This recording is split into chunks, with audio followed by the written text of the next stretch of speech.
cheap Neat FM yo. Neat FM yo. Utie oha cheap Neat FM.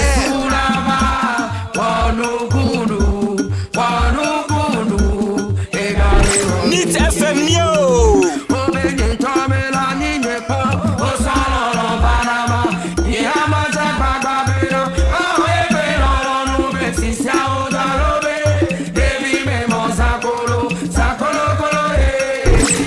FM yo.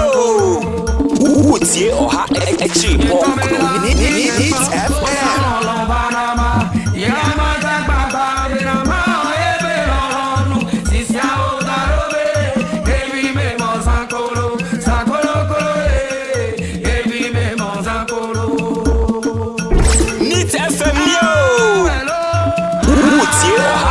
Cheap Bonkno Neat FM. Utie oha cheap Bonkno Neat FM. Neat FM yo.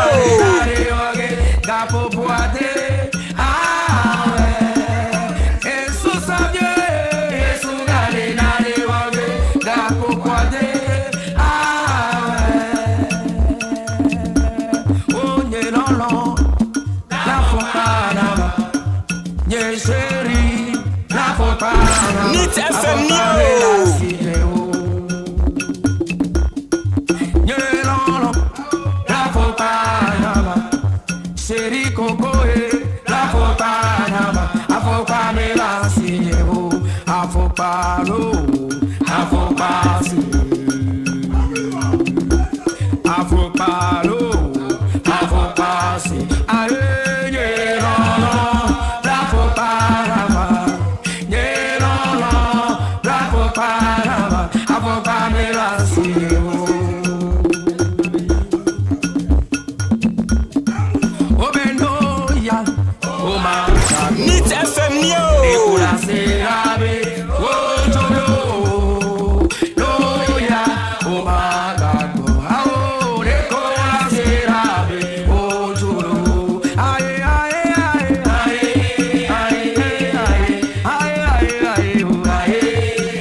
Mix 100.9 FM Sunny. Now, and Wednesday, October 22, 2025. Time just about gone 18 minutes past 1. Na Ednewuko Yatnasia. Mementi Jumedi de Bremo. Mementi Jumedi de Bremo, Memedi Muchiame from me. ADAKABRI Mamudu Oshioma. I, Missinia co-character right in front of me here. Magjari, or say Ajimine. Na production no see, Paninico Jodamiado, the nice so. Majority therefore yada na ebodi chidom. That's on a technical production. Abna Frema Abankro. Master Bankro Nana Abna Frema. Yabiba Penny. This is the Wabata home. And it said or no or here to leverage you on various social media handles. TBB Abeko ye ede amayen. And right here no so engineering team no Achu Agbo. Walker. But yako na Najari Nana Buaje Ada Sankroma. Yastadam na ni na say Sempro. Same pro. Facilities team no big solo. And a dada and a Godfred. Your friend Ubrana. Na feno Mapuna. And na Sami Yao. DJ Bosco. And a Milson Suyasan Rani say. Tatai. And just a BB at me akoye at the Amayan. It's not here. Chit chat kakra ho. A double crater Nimun Sam Pampain be so ho. Interview Bakumi and Sambi Soso honum. And no children so. And Yasain. Akona empenfo ababetenase na ye nyina yetimi ayeden adwendwene ye ho na bia de fufu ebeko akwakobo na yempa seda emfa ema Kunlu Ghana na aso yasene ode de bania ode eye Mr. Kill and emema edi to your stress ase ode etachire ode eye Araba Bazen ema eye prostate eye ema enso so no eye menstrual disorder or the AC ano or the cane tablet and then so no destabilizing your pressure na ode ahwe ede amayen afi no ode ye soso aba besia no ede ama yen nti ni nyina no se bomadia ne fa re na efa ehye kunu Ghana mu na kunu Ghana etimi enhwe ne yie emfa ema yene ensam so yede eba no bibi na hia ma se utimi WhatsApp yen a betimi WhatsApp yen on 050 600 0909 050 600 0909 na yentimi enyebre na yenkenkan emfa emam nti ubetimi WhatsApp on 050 600 0909 okoya waba over abomboko enyame adom da me ase ai da me ase kakra yeah na Voxy na Voxy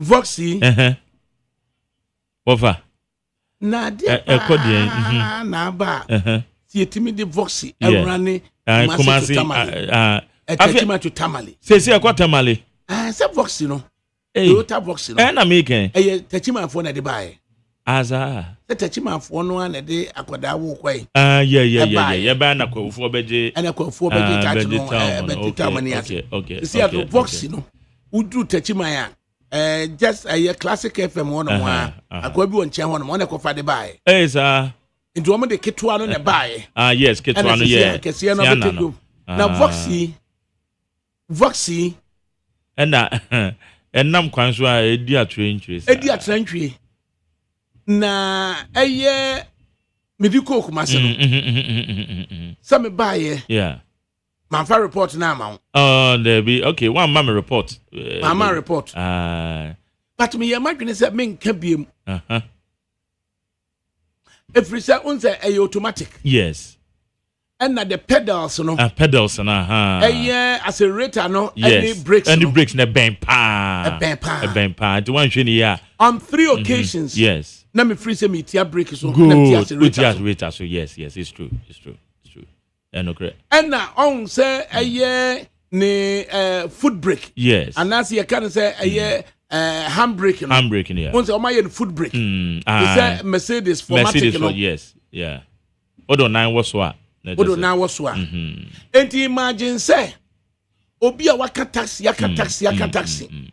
obi a waka trotro obi a waka sprinter and that's how the Voxy ni mano that's a taxi no need to trotro nya na ye manual gear yeah manual gear na and no Voxy no so automatic box yeah na woko na da bia wode na bonkum no depress clutch na ordinary nani fan up brakes and accelerator and then no Voxy no ama ne na benkum na redundant it is walk na ni refi no ho na say okoko depress foot brake no a e dey na besie and there's an acquaintance MP say ni refi no ho dey the problem beba and the challenge beba me say foot brake no so no we left for the ascension ho and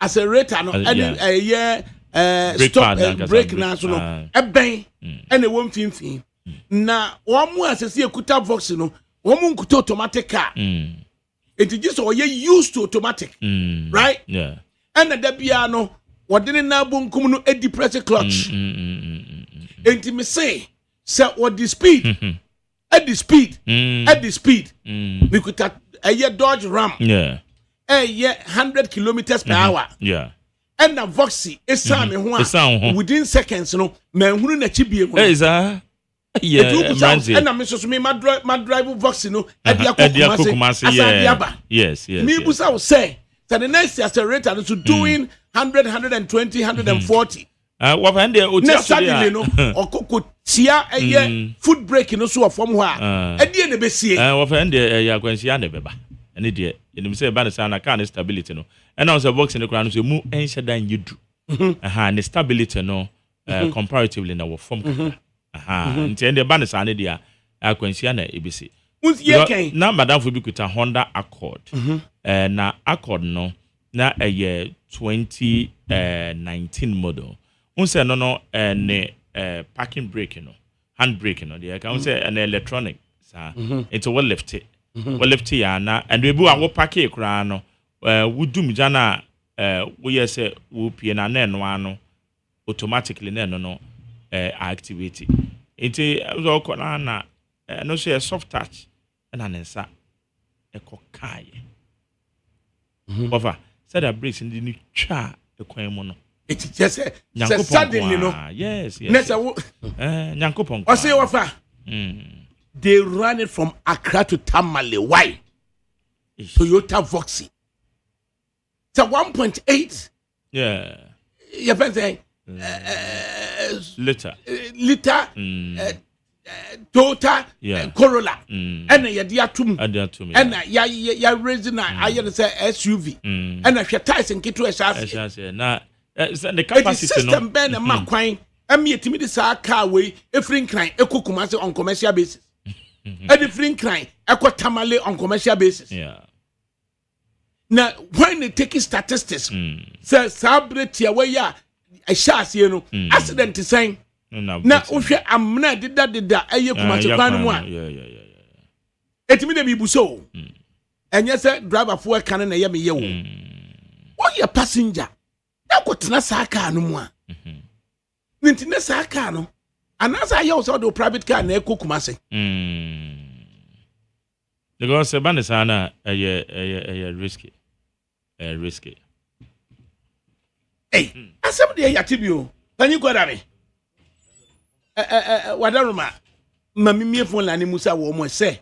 Wo ma ka taxi, manual. Wo ma ka trotro, manual. Wo ma ka Sprinter bi, Toyota Fish bi, ni nyina manual. Wadene na bonkum depress clutch. And suddenly you said the abasuoro. Na no mi dra sa matam foi. Say obi akoto Vox ni be 20. And na air cross free park so. Baby amame biama ye me dofo na wote say biamzi 1. Air cross free park so e de ba bro san ya shamfa ho no masisi animu yi. Na wo ma block akra Kumasi highway no. Ya block o and na Vox no mako say aduo no me kan na emenya 21. Air cross road no. Na I say you say akokwa de ne ma. You say your friend akokwa ma. You say akokwa ma. And a high ace no so a assassin so aeroplane. I ye too quiet. Do we mind? Na sa Vox no. Obi o kam manual. Only used automatic license. Na ye dia say no de nam highway so. Na ye pedals no so ebemben ho. Na okotia brake so timiti accelerator so. Otia accelerator so timiti brake so. Na suddenly ni rate me free no so kokotia foot brake no so said the clutch. Na se car no otia foot brake no so and that's that high speed na e dey be see. What am I? Ma ni sanko ma mi musa wo mo e kan no me kan kire on 030 225 7902 0302 257902 0302 257902. So why na ma kwan ma sa 7-seater car no Toyota Vox no yetimi di ye commercial ema yetimi di free crime e di Kumasi en crime kwata krade ene ye di free crime e ko ye di free and then so no ye di free en crime e ko Tamale. Why na ma kwan se enye sa yam frani entie eye de wo ho no mo yam frani entie de wo ho na we de aya de nwanwan bi kura dodo aya de nwanwan bi kura dodo aya de nwanwan bi kura dodo why na ma kwan say yam fa saka no emfanye adwuma why na ma kwan say yam fanye adwuma wo fa we begin so me emfa no good afternoon. Good afternoon, Opa. Now what you saying? Opa, me ho ye papa. Opa na we wan ye bibia didie. Nyame adom afa na eye menya enkwan no yenkwan bi akese mu ohwam yie papa. Ya fa bibia dun die ko se menya ade kakra. Na nya apontinam kakra.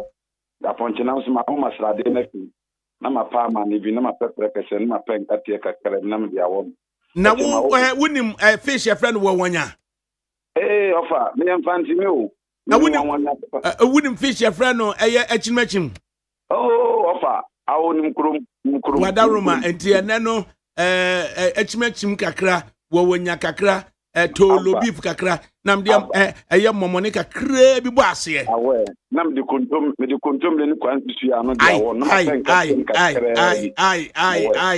ai panim yentio yasika de fra no enkokọ nketenkete tese da bia John Dramani Mahama bebe bia odi biba odi kambu bai ene ne odi pragia bai ene odi enkokọ nketenkete ofa mientio ya ho ta ka no eyi hu papa ofa omani ntesofo ofa omani etimi yentwa ha sa masaka we nyina ofa hweka ya wo ka ho atem the last time ni na asine ba ne bi be pai ho kono ho a ofa ka no se etutu si nyame amfa kwan ne bibi tumi si a obi no e stable kan nti mpanifo no se ka we wan na ready sa ka no obekọ di elen mpanifo to wan na efe ofa omani ni hwedupo ati di bia amfa ye ho emu bibi si a ene ompanifo no mpanifo ba bra wo ti ni go fom na penny ono ti office no ofa ye ni onye nem yi ofa de da di nso contract ye o ya amasa ma ku ofa ye ni ye friend ataraja tele dance ye ba no ye nya ba bia ampo school na ni mo na efa ba for the say ba bia ye fan ofa wo onmi su kura do on friend school kura mutuda and to school wa ru ku ko nkura no who is in charge of sort of that contractor no masa contractor no ofa from ye friend sa ataraja eko kakwa ofa ko so kwa no se de tutu one more step to the plan oba road forward feed the road forward into a man way offer that krum penifo na nhwe ya o you three yenkwatu yenkura second ye be keep penifo na tena ho e bi so mo se ye do man share monson ye na cause ye ye o man to can say okay enti aye enkokọ nkete hey good afternoon Father Gabriel now to say nyame adumo na so e nyame yeso ye ho ye ye be nyame ase me tia ni magari me din de ofake me ka fa fi new French station famientio ofa ni se ka ni dia ha na start ye o dabi tachima fo ne kuta wo mo o me kuta title no sa kwa bi o classic FM nchen won ma one tachima fo no o mo fi tachima ko bu tamale vabupe hey na ka we se pa na over se ai fo ni nim se wo ye mienu ana miensa me ka so track en mo be wo but ade o mi se ka we ni engine we titiu abrofo ye no family use e bia won kra ha me ma ye ko kasoa ye konta wa ye fa collagen ene nipa ba ko ye ya na se kra wa unim ofa wa unim se mi opra ha unim se mi mo station ni ba ko se sabedri I to 400 a day ofa me no ka se mi gira kwa mi wo saibu ho vision se ho na mi da me ka se ka no mu twam ai enen nkrofo frɛ no kra sene high ace no me come to the time no kra ba from high 18 ba from that white no because adia wo mi say offer engine sha ena broni anya say infla crown ko tachiman infla crown ko kuma me so beti ko kuma say ma pa ba ta ba a day o ko kuma say twice neta we ka ne ya wodi a wodi nam sa kwan we so no e ka ne betimi ade busumi nsia kra nsa na abubu yeah, but the doctor started go 2025 year almost on February we started e was so tekeke because time this is hard. And now passengers need to Opoku Izakie or say offer, do you know that all the cars are right hands cars and change the steering in Ghana such as a now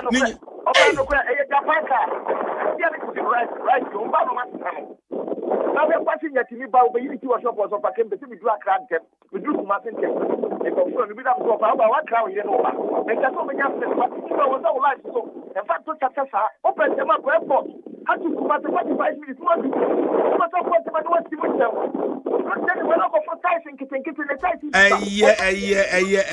Enko konkete Toyota Voxy for you. It wine a license in commercial. Ama yetimi di free nkran ko kumase. E free nkran ko tamale. E free tachima e ko tamale. Wow! A free tamale e ko burger. Good afternoon. Father Gabriel. Panyini. We nyame asum bi nkan ni Margari. Oh studio. Nana nyame asum bi nkan. over where me and Nanamu Akuni. Over Mechika, be 30 years ni. Medeka etuka bibiri. Na kano, na kaya okay. Bossy no. Ya high bidiko eyi ewo Santemampong. Over ye bi could do no. Yeah, but the car. Oh, Nana Nana. Oh, Nana High Command. You could do also more by the BBC. Nana, you send your BMWA 0302 257902. That's 7-seater Toyota Voxino. Why and a man of commercial license? Our restriction ban a huntia, ye timid free crime, Echo Kumasi, a free crime, Echo Tamale. Wow! Good afternoon, Kokon Kete. Afternoon, Maybe I am here now also.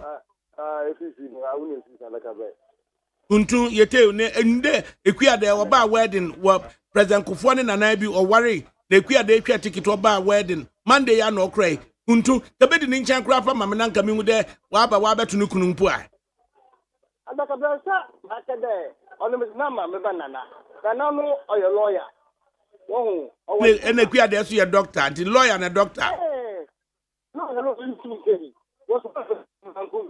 Nana no we the sense is here la that's what you mean, fancy. I want to get you know. Or to treat our never children. We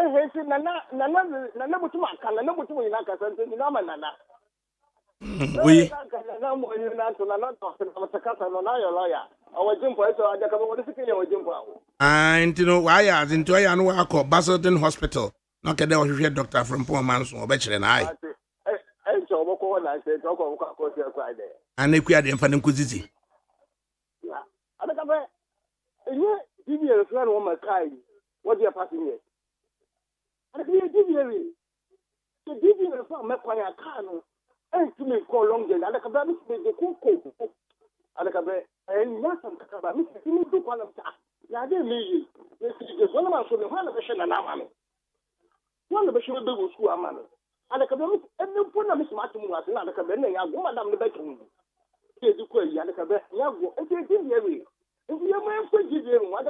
When no licenses 7-seater car there, commercial young fan free, a crown Kumasi, a crown Kotakrazi, Kumasenko, Tamale. ADAKABRI, you from the Macquarie, because ADAKABRI, my colleagues are the car. Some dear private, 19 years to 1 minute for long. And you give me a Muko Quino. Even the Muko Quino got to say car. The DBA for no one Makwande, Yanko for car in free Japan. Na yen change pedals and yen change steering no or dashboard no do. Na yen fanya commercial campaign nante. ADAKABRI the yet Ghana, DBA na way MTC economy at the matter. We na yente will be for frostware. Na say we there. Yes, a car near friend and cook on kitten.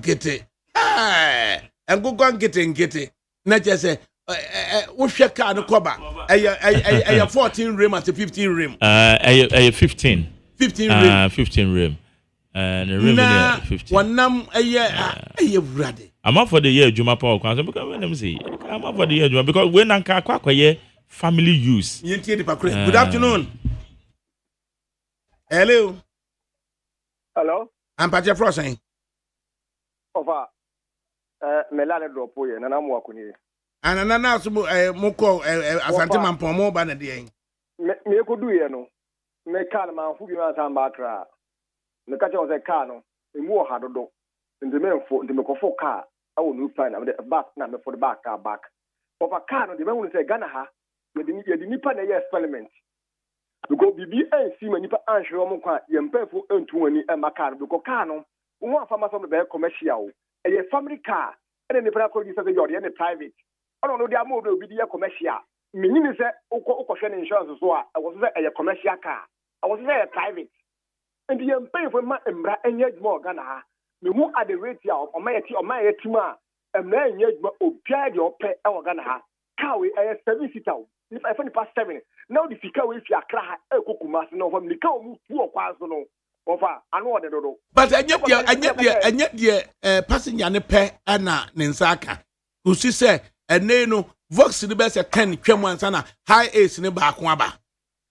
Well, for intimate game in Quantino, and then the Fuqua now, Mesha Davaka, because I don't know experience.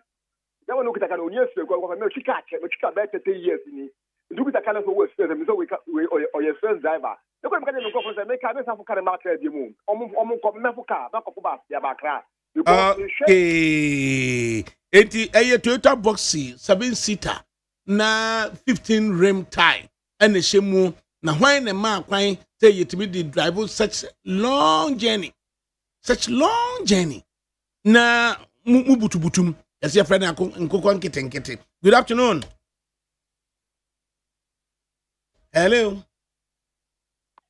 ADAKABRI mejuso yo panyini mientie we na asusu ye de ne sen yo me bi ani is ifesu asam yo binu ya na wote sen nyame adaro ma ofa edi kan me bo abaso ya programs out there na oman we hu ye mu bebre ya dwen wo fo ni ADAKABRI se me VIP si ho na ka we si ho de na ka me se me nkofro sa ka se obeka ya wani afika kra oman mu handru ba bia se o the right hand drive car ba ye CG then as I say omo Vic ni ade ye ni nam kromu ni na ye right hand drive car oman no mpanimfo no ndwen ye ho na nipa na ewom no so bebre adwen wo fom ni ADAKABRI oba shama oba besia ma me pani na osone oma not okada so obi to me ko top flash TV be 4,000 no dey atno okada so menti wadwen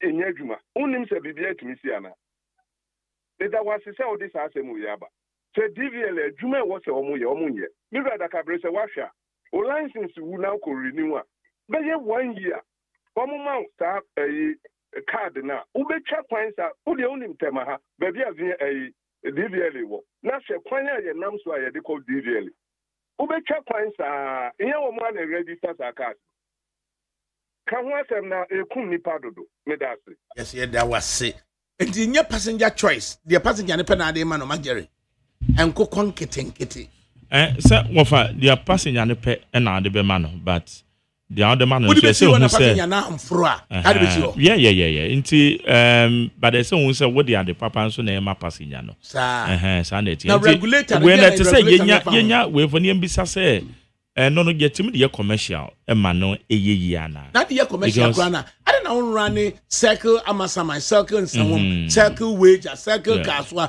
circle madina na wutimi di run Accra to Kumasi Accra to Takrade eye Kumasi to Tamale Accra to Tamale na mbutu saka we say mu good afternoon 0302 257902 good afternoon your friend saying where should I hire you why you ojugba hotel lo ko me bia na o fe mistake mini jisani e ke mo mi o fine Nakama Kemule Kai ashina ka shitoka kombe maya abo bana ka yes we Vinisa no call me ne shane mi no call me na me because adan ho na ha mi jijike shito ADAKABRI ka we kwa mama sabi bonu naga no jisani mi shida e wa mi nko yen jefen dodo gbabo wa ba ke Oh, back. Mi ojugba.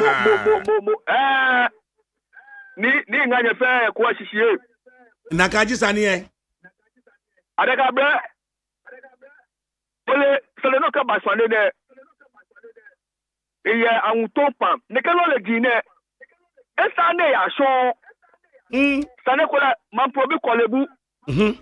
Sake tu kolebu. Sake tu man probi.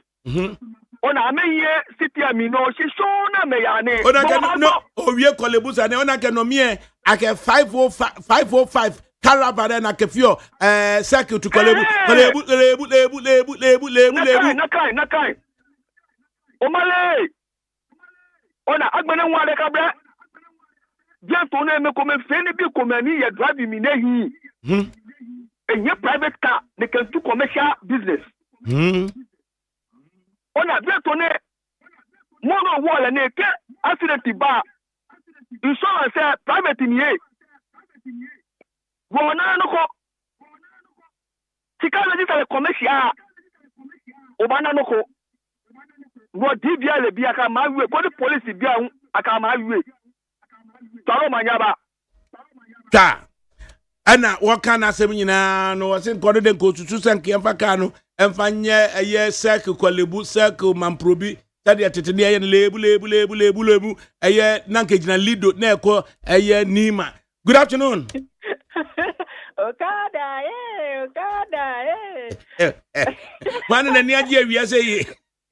Ofa mana oba stay because I'm pantemly. Okada ba na yekofa na de okada ti wana yekofa prage ba ye. Na afa de akokwa nkitenkite ada na ka nkitenkite mframa. Ofa okay 207 breso. 207 ba for ofa okay. I ni you actually breaks ni nyina na lose ni ye free ho. Ade it's still ni pat said ye obi abia nkruma na wo kwete da bia da bia mo gran. E hwe wo so a na obi ansori. Ana mama ba ye wat akofa nkokwa nkitenkite aba. Ofa ampa wonnim kwa kwen pa ofuta ti ma di kwa kentampo akosita mali. Omu je hey. O sis kwan so a kete obi ni o kete won te hwe. You can imagine so the car we could sit so. If you were the code, then it be offer.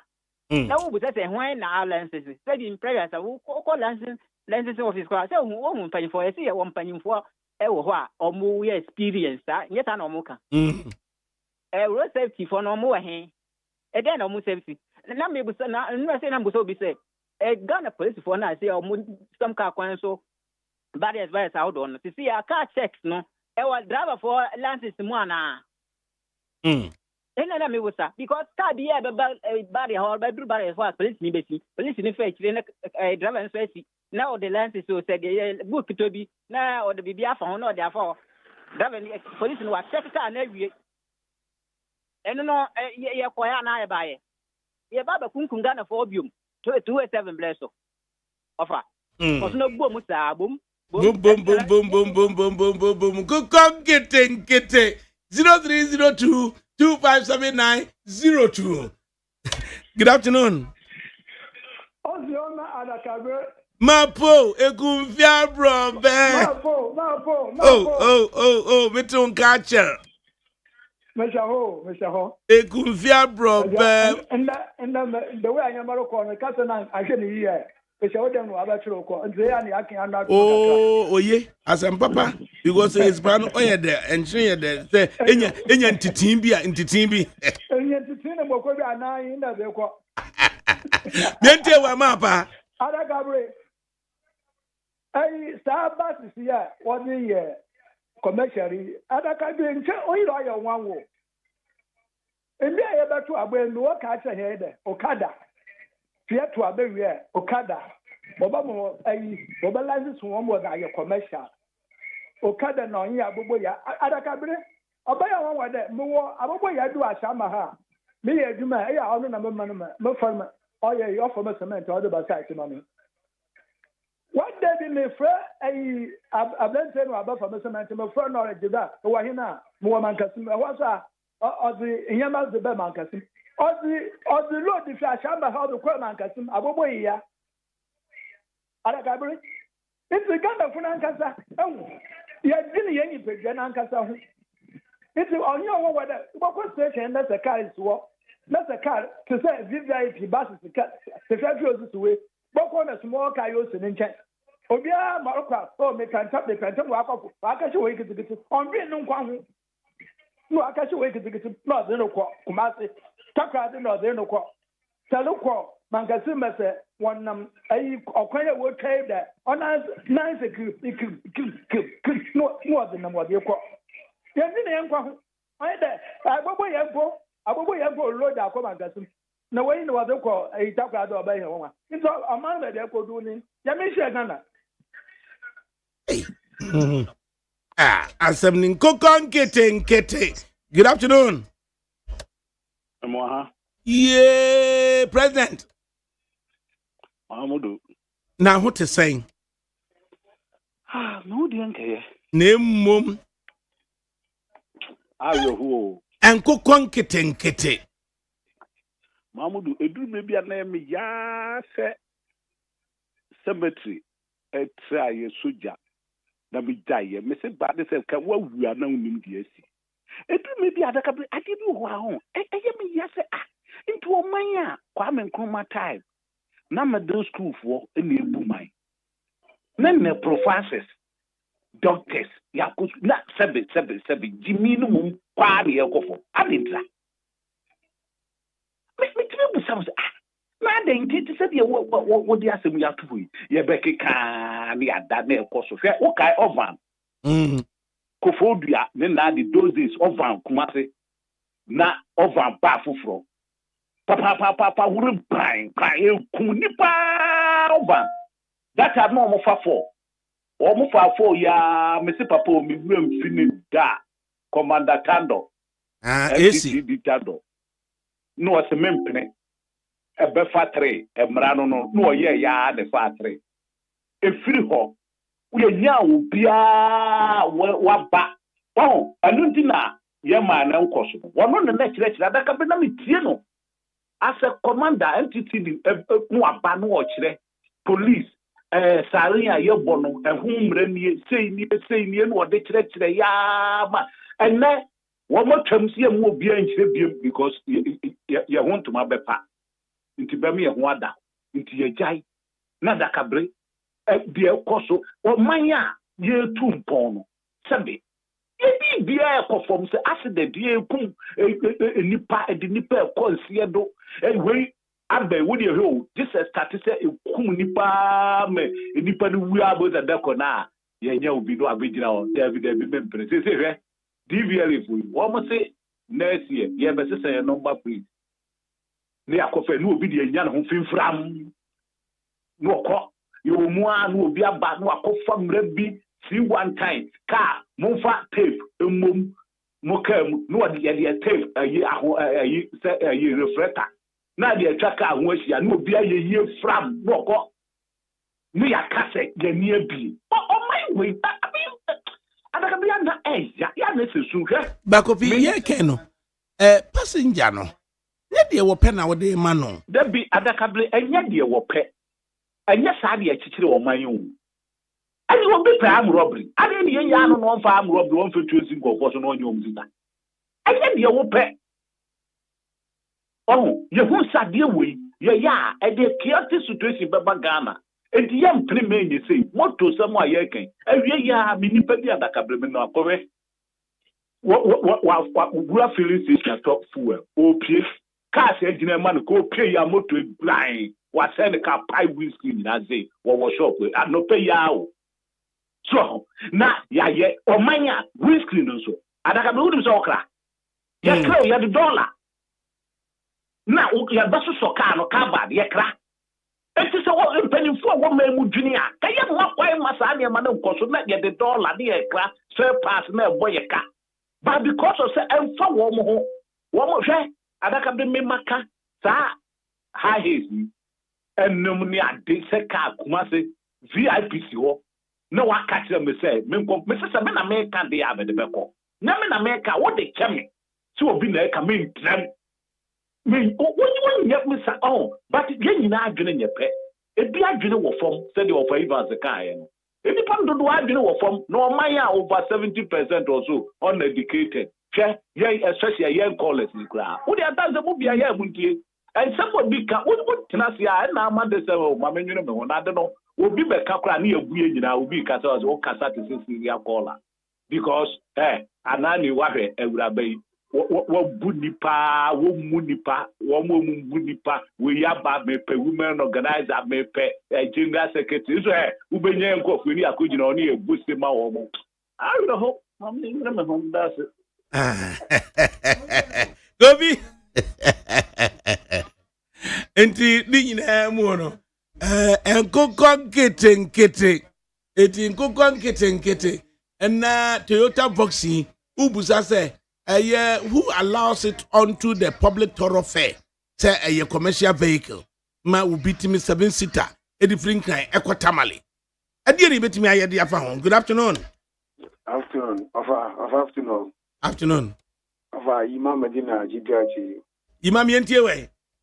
Ova only the last week no na mi di Toyota Serena ɛkɔ Kakun Park na mmiri ma aborɔfo bi ɛkɔ Kakun Park nti saa kasi na ɔmo wura ne ɛkɔ taade no wɔn ho bi ka na ɔmo fi sɛ ɛyɛ te sɛ kabrɛbɛ na ɔmo bi twɛ mi ho ɛdi mi miem kakra na mi twɛ mu a na ma slow down kakra ama ɔmo sɛ no kawe ɛyɛ Toyota Starina lobi but me hu sɛ yɛyɛ session no so ɔmo ba yɛn ji ɔmo because sɛ sati ji ɔmo ɛwɔ Medina GPS pɛ yɛ adwuma bɛgu hɔ ɛna namafo ɔmo fuka hɔ so no bebi ɔmo ba no ɔmo bisa kan sɛ saa ka ketekete na ba nsia no labi ni ana ɛnti yɛn ne secretary ne mpanyinfoɔ afa adwe bi sɛ saa ka sɛ deɛ yɛn ji wɔ hɔ because bebree ba sɛ ɔmo bɛ yɛsi yɛn ji ɔmo ɛnti secretary ebi sɛ na kas na gu duma hɔ ɛnti saa na bɛba yɛ dɛ yɛn ji ɔmo ɛwɔ Medina GPS yɛsi yɛn ji saa ka ketekete no. No. Right. Enti Toyota Vox 7-seater Toyota no. Na ubusa ho say why na allow onto the public thoroughfare say yamfanya commercial yedi free Tachimai Eko Tamale, yedi free Tamale Eko Boga, yedi free Accra Eko Kumasi, Accra Eko Takrade. Good afternoon. Good afternoon. What you saying? Efremi Joe, Kasefra Accra. Binti we. Na me say me pese bi say car no say so an na accident na me car na mo come me kasa job no one can me car no yen say car ya no engine capacity no 1.8 right after the tire no 15 rim and ya see from because in percent from afar see be brisa because eco speed no and automatic gear na dodo na de commercial omoka sprinter bi Toyota high ACB omoka car manual and a car no originally no na ni steering no e dashboard no so na left and the pedals no original pedals no eno enye eno and ye de original pedal at transfer the about right and yadi gearbox yadi steering no so no about right na pedals na yadi replacement he pedal no accelerator any brake system no bang it will kotia brake so to accelerator so uti accelerator so to brake so and ekuta foot brake hand brake na foot one yadi na so no do broni na hand brake na basoro so that ube hia se ube ma na so kese ansana what me de akwa akwesi so na no and the use of it no and crofo style into what sprinter mu no kwotena we mu a ni rate me fi no ho na wa disengage na car no spinning on the road and almost had the speed so ebro so na car no koba no time na mu a na no so ehuri mu a na de makwa kosi park so eno ho asem ne ye ken empty says na abane sare say enkati jeli for na omo data education ma say ana registration no o just omo enya ma o so mbe aso no mo nya no evidence ena distance no so en say omo nya obe commercial bra eni o kwan so ko long distance say naka bua yen aye circle kasua circle ensuam circle Madina Pantine na just nke titimu saa aye kolebu right yeah the basi miem obi from Ramienti 0302 257902 na yentie de won so no wode ebeba all right aye police MTTD aye chief superintendent of police Mr. Alexander aye kwakuben yare ne ntwenko makakra chief yamwa ha minya da kabre chief oye obadi ada roma yetia so yo na minya KBY kofi badu akope ba bi ate bato otie o kofi minya kofi hey nkami wuachi anka beni ajuma me no ankasa me no yenu ya bonu ni anoma ye guso yi wasi fritando penso ye twam obi anka biem kofi me we se ko ka ha mi gina me ka sei me ne munu anoma mo original TV ye be shot ye go 24 from no 2 o'clock here to 5 Pato. And Juma anywhere for God and country. Yeba ye akoso abodan ma ye be ko ana me ma ko fin tia say the first or maiden Ghana Transport and Logistics Fair. Ghana and Union Secretary and President Mama and no birthday Elonchi police MTTD. Yes, we are exhibitors, exhibited on Traffic GH. You'll be a police invisible eyes are watching you. Here and Tibia. Now, the Transport Minister or by the exhibition stand. Now, me church you say. Nyama candidate no afena emra ban edin insashem national from cabinet AG drafted na recommend parliament no leader of the house and I say no majority leader all can name parliament there or last session for this year or can say road traffic amendment the act bill road traffic amendment regulation no urban for the first time in history, yet me added automated road traffic offences and fine law. By exhibition standard. And let's also be what in a free Nekosi Friday, a Faware Trade Center, a bank, TV house, a bank, National Theatre Hall, anything about transport, Ghana is exhibited there. Now, the room on Benkuswa, Yenny Fire Service, the bomb who say automated road traffic offences and fines. Yes, share they bar, General Police, any means of interior, any transport, children. Ubehu, Yenny Abe from Fidia, Yedi Bua Council, never touch. I do what I shall visit to near camera abefwa etisi enade so a ye de etisi wo ene won krata ne de ubon krata egu table so a de nipa apu aba ho ehwese tosi emra ne pe nesi eko u communicate broso o yam fu so ye bon de wura ba na semesa aka bi akofinim se mi papa tando tia to aye no mi papa Julius Nabogaso Ebetwaso Emma Awutobe Awuni Ebetwaso Emma Secretary Pasco Miami Papa Tingani Ebetwaso Duduano Ebetwaso ma they say DCOP Mr. Prince Wabu Ebetwaso under the able leader and Southern General Police Mr. Christopher Tuyunua Ubashawa Ofum pe emlani ya mako be aduana na yo kofi ya kan ya tinti won krata ya janki apa won to mawie na mra na ama ya che u communicable so a so mus a camera ne capture within 3 minutes your office no a ya yawie efidie gu ho ho adanse ba ya ne ya ho text message your friend electronic notice of violation na bawo ka oni o phone so ana driver o telephone number na dey there o mind information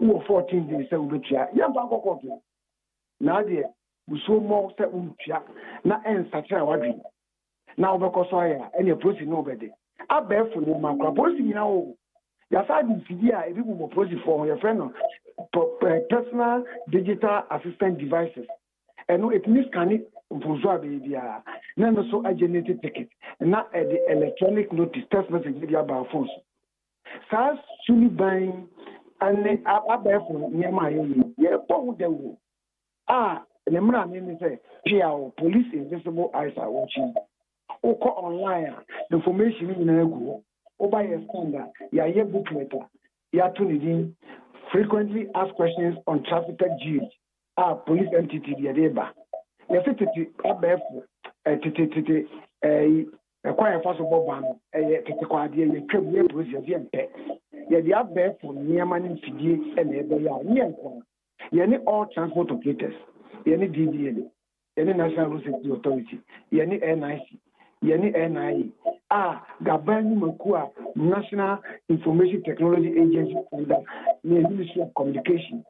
Any Ghana government, who's a place to crack, I say, what you take it. There be a phone so. Upa online momo no be the via no nyase. If you say, yeah, we say, Suni Babe Brewa, suppose I want I will say, Kokobon, and if I want from, say, a dance, let and Koye Diwa, one share. I can share, and we say, AC, a very costly. Nipa, any more saying, Nurse do a film, I can share over 10,000. Nipa will be 2,180. Nipa paper be 12,000. Cars are really at 18,000. Now motorcycle. I come 998. I bear for share the I'm a do Mohammed Beshe. Do Ebian to tear and then Marco Motoso. Do a cat motor, almost found for red lighting. Almost found for Saka and Tentem. Almost come become Russell. Only license I want to come. Obeying to Tian to media. Besha, I want to have any work a day. We are driving young communicable. It's a become a about you, and 9 in the person see. Sir, Sulibano, put it on advance of the Brussels in Cube. Sir, it's a church. And the coffin patch out, Yana Cracker. So, Brussy, Yanni secluded, particularly media. Almost my Aconia, Emma, young man, and young man, and I'm one, sir, the ball of the years were, and then the Cabra, the man, and the coffin patch out, also goes to the guy and I think Mabana, what overcome. The war cost of a protein tonight, and Pomino Cafe. Ghana, a G8 police TV so. Say a body traffic take a airbus when near man threat, a war. Send your can compass. It will say, go visit and the back at you say. You come in your Casano. Now, ADAKABRI Madam Masi. Now, if now she be seen. But on Maconia. Now, a Koyana could be transformed. Or Yabu. You and the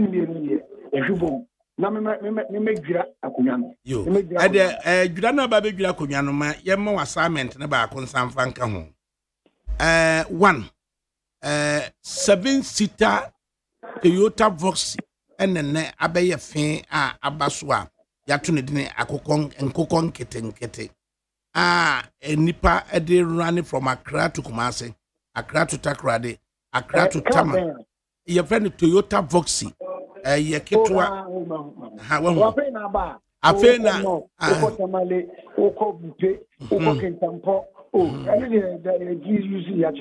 if you use Yache. Now we are asking, say, Techima for Canada. Now we are asking, say, in protection of the citizens, no, Yamakwine and Masaka, they cut such long distances. And Intinia Beginning. Now, face Section 1C of the Road Traffic Act 2004 at 683 as amended. Ama Akowie say ye charge you with dangerous driving. There is no option of a fine. I was a judge in do to prison minimum 3 years. It be person be churches adima commercial drivers ehunu say sir amendment ayakoya section 1C of the Road Traffic Act 2004 at 683 no as amended no edin and akoba said the dangerous driving no minimum no option of a fine you do to prison for 3 years na yentien wan say na menyi ni person commercial drivers ebe ko prison minimum 3 years why it next week no you be my date ni atena se ni adwendwene we say cabinet am approval certain sections of the Road Traffic Act Minister of Transport and AG Omiyanya amendment and road traffic regulation yenya amendment never been for issue and also me ba the for it is a Ghana a move from in-person enforcement and road safety management into the digital space of automated road traffic law enforcement in Ghana. You better check in. Yeah, there was say And you are say money ha. Two more callers. Na fe no yensan emra na yenwene ye ho. Said the assignment will be uncle Suane de na next week yet na say amendment ayaya section 1C of the Road Traffic Act 2004 at 683 as amended no dear na koba and they charge you with dangerous driving. There is no option of a fine. Ubeko prison driver ni minimum of 3 years. Hey, as mercy. Good afternoon. Good afternoon, fine. One point to say that okay. Yeah, Alankashi, and we are now swear. Oh, Alankashi, Roman article. Good afternoon. Good afternoon. Baja Frosting. I friend me, Mammy Casey Accra. Imam Yentiewe. Adakabri, Asama, okay, Kaya Baya, Yagi Yagumay. You see, I carry Mosi and yet, you see, I carry young running coin and him finding him for GTA. Accra to and Swam, Accra to Kaswa, Accra to Medina, a Pantine. Na Oshaka no Koba no Iswa. Ntizen Kibe so ya dwene pass be protect citizens a. Ensa se masaka no ko achirichirichiri sa. Muze na ohwe over na ade ko ba ye no. At a point near mo kwa mo nko achiri sa. Na we ni de iswa dodo. And afi so no automatic na sa wo no. A lot of our drivers the manual and suya adapting to automatic no. Eja or custom kakranka beboa yen. Dan say suddenly or they say highway so. And from so back pay na enipa nson na yetikika. The Okana, the Kremlin, but just say, Ebia more better car, no, now more the way are.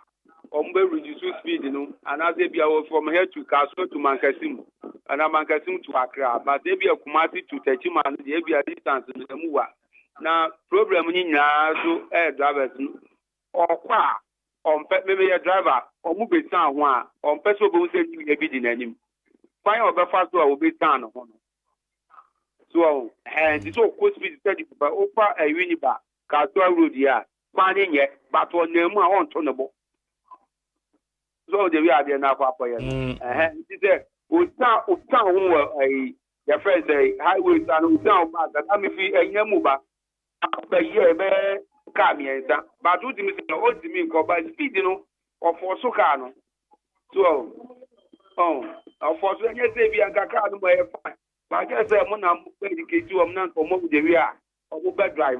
So, maybe a vehicle down, vehicle cars, so I can swear to man get the man cut up right. That's all. Now come over. So, yet there was a final caller na Yemra. Good afternoon. Oh, afternoon. Oh, what I can bring. My name is Bacha Frosting. You mean Tiwe? Right. Oh, ADAKABRI me. Me say me a driver. Say car. Bacho kebakuma me. Maybe the margarine de bakuma me na masa kwaji misika. Margarine na ma me baku. We go kuma buy end of the margarine you ade. Azemo. Mate. Ba me man fan ko entra ensawam. Why? Na boko. Mate. Margarine. Enti no more color. Okay. Enti Cobbins so beba betna se. Yeah. Near the nkomo. Yeah, papa. Police Alex Obing. Emsana na ye ya say ofi bedu kan say if me papa AC tando so. Nana ewie me chiawo. Na ese ubia ant ne no ho. Educated the traveling public, you know, and the motoring public, you know. I will normal be brave into Obeba. And I say, what can be baganas and near the bay commercial, especially when you cry, my friends say long distance, and I can't say intercity, sana. I say, yeah, assessment or engineering aspect. So, normal assessment. I mean, you say, be a car we commercial, you know, say commercial vehicles and a scrano. koba na egu ase no different from private enti na be na see na egu be nim say car we no koba no for commercial purposes enti meji say ba na say bia wo mo assessment so you say bia car we betimi dey aye commercial activity na say any education no enkoko nkitingiti so wutimu a how do you feel over and I make because say Toyota high AC you cry no show so wuti Toyota high AC no ma technically no feel comfortable because a trotro pepe and na a car no and a air conditioner room other than that no just a ukotodwe otitua otimfimfia and na just say enti wo busa ho say vox no but you pa na ho house I said we me pentem no eno na aya na ema ebanesa so me pentem no say we no obeka so vox ne dey say befa enipa 7 etinipa 7 dey omo ba ya wo mawie na mo me bia car kese no but say ye hwe ne kwan so dia me for instance say me two kwan na me call long journey I prefer say me fa car so na edema kono me feel comfortable because na Nissan for the kitua bi ba na ye Nissan Vanet Vanet Unse no na ye seat ni se miensa pe yeah Nissan Vanet unse na je akwa ye say game say commuter no and na ye shorter than the commuter no and you say no I say but when no I don't know fan running Kumasi Efijasi Kumasi Gabe Kumasi Konongo yeah no dey na ke fine Mampong so no but say a bit me too content say from Accra to Temale yes because when they family use be and the mo amoko wa kwa be feel comfortable so timu a odo be because odo ko Temale pa de mu wa na unse mfimfin fo no kra de wa one window number na mo amhye to ho na 12 na say one pound na hye to ho no zemo what that long distance because they're comfortable energy mu gina be way so until when acquire family use omokwa baby amopta mampe na mbodru te baby amope na mobegina so na commercial vehicle so anya na kwa good detail mo say driver ko gina na me matena se ache me kotodwe me na say tata no me ade no de so say when akwa family use and they say you what bread to say you tuni dini enkokon kete e mo makra na mente da me kra wona wo kama high ace ni asase so airplane and I fence we no box no so enkokon kete rade nyagopo say no we the drive we no me do you ai sa o mo na that driver for no until next week in transit because there is changes so with the road traffic act so driver for na dwene ma so no changes be bam one year kura the section 1C of the road traffic act na and then you charge you with dangerous driving charge any option of a fine until you convict minimum prison sentence of 3 years and fine in him your man option of a fine dangerous driving don't know dangerous driving fine be him and a driver for the door secret and plea bargain ya 10 January hu adwuma Ghana for the door driver for the door send him say that plea bargain no kura no motor court kura no plea bargain to when in education it ni nyina na say driver for no ma bia kam kakra so eti ukuta car no a nsem bebreje say asam to one na hu say mra wo nya asam hwe yeah sa asam na mpanyfo kan na no kre unya asam a unnim say emre bi wo ho but yet emra ne ba hwan asade say obe chiche ma kire wo manma dan so be ma ekodini wi ansa na afi won ofa na ye ga say emre bia no wo ne kofare ba institutions ahodo mo ye in charge so nti eno na de bia ye ka no e bia ye beka say NCC emra fufuru bi ba na ka wo mo no so oboa na wo mo ye nchichire mo no omo de mai na NCC so no me de bia na because driver need to work na say ko ba say you charged with dangerous driving kra na because when him it obekwa ko gina judge na nim sa wa hwe kwa lawyer kronkon ko fa bi na onim say bia be fine no ko baby onim say be fine no na if you could join if you can catch them and about the prosecutors at times they won't alert the driver say if be a charge we hear their born here must say because be under circumstances crying man didn't see you know nanka wunya lawyer pa ka baba say wunni for that but as a driver for no pension say onka so different na sem ne so ntwa so no it imagine say dangerous driving no akwa say me different na wanu masam ye di agina so wanu masam ye di agina so ye ka cho say a judge no ya chechire ne nsa we need option of a fine I also do 2 to 3 years na ko kan say 3 years nso de anyasem keto na ukom 2 weeks kra say 3 years nso anyasem keto na ko akodam 3 years answer so we need education they should amend the dangerous driving sentencing of 3 years minimum to a fine, seizure of friends and license, ban from driving for a period, returning or refresher course, and minor prison term. So no, when we not say driver for no do send him sad no. Offended kakra bi ebe kakra mejumedi. Because send church and so nkoso ma omo. No one so no tennis ti echi. Na mo nya asem ni wi an obi hu say ade ni say net. Che namra ne tie. Kwame Obrako Sapon, also watching you live from Dortmund, Germany. Also, good work being done by you of ADAKABRI and your team. My question is, do 7-seater private cars drive from Accra to Bonga? Do Uber cars and online cars drive long distance? If yes, then it is the responsibility of Transport Ministry to ensure the safety of Ghanaians.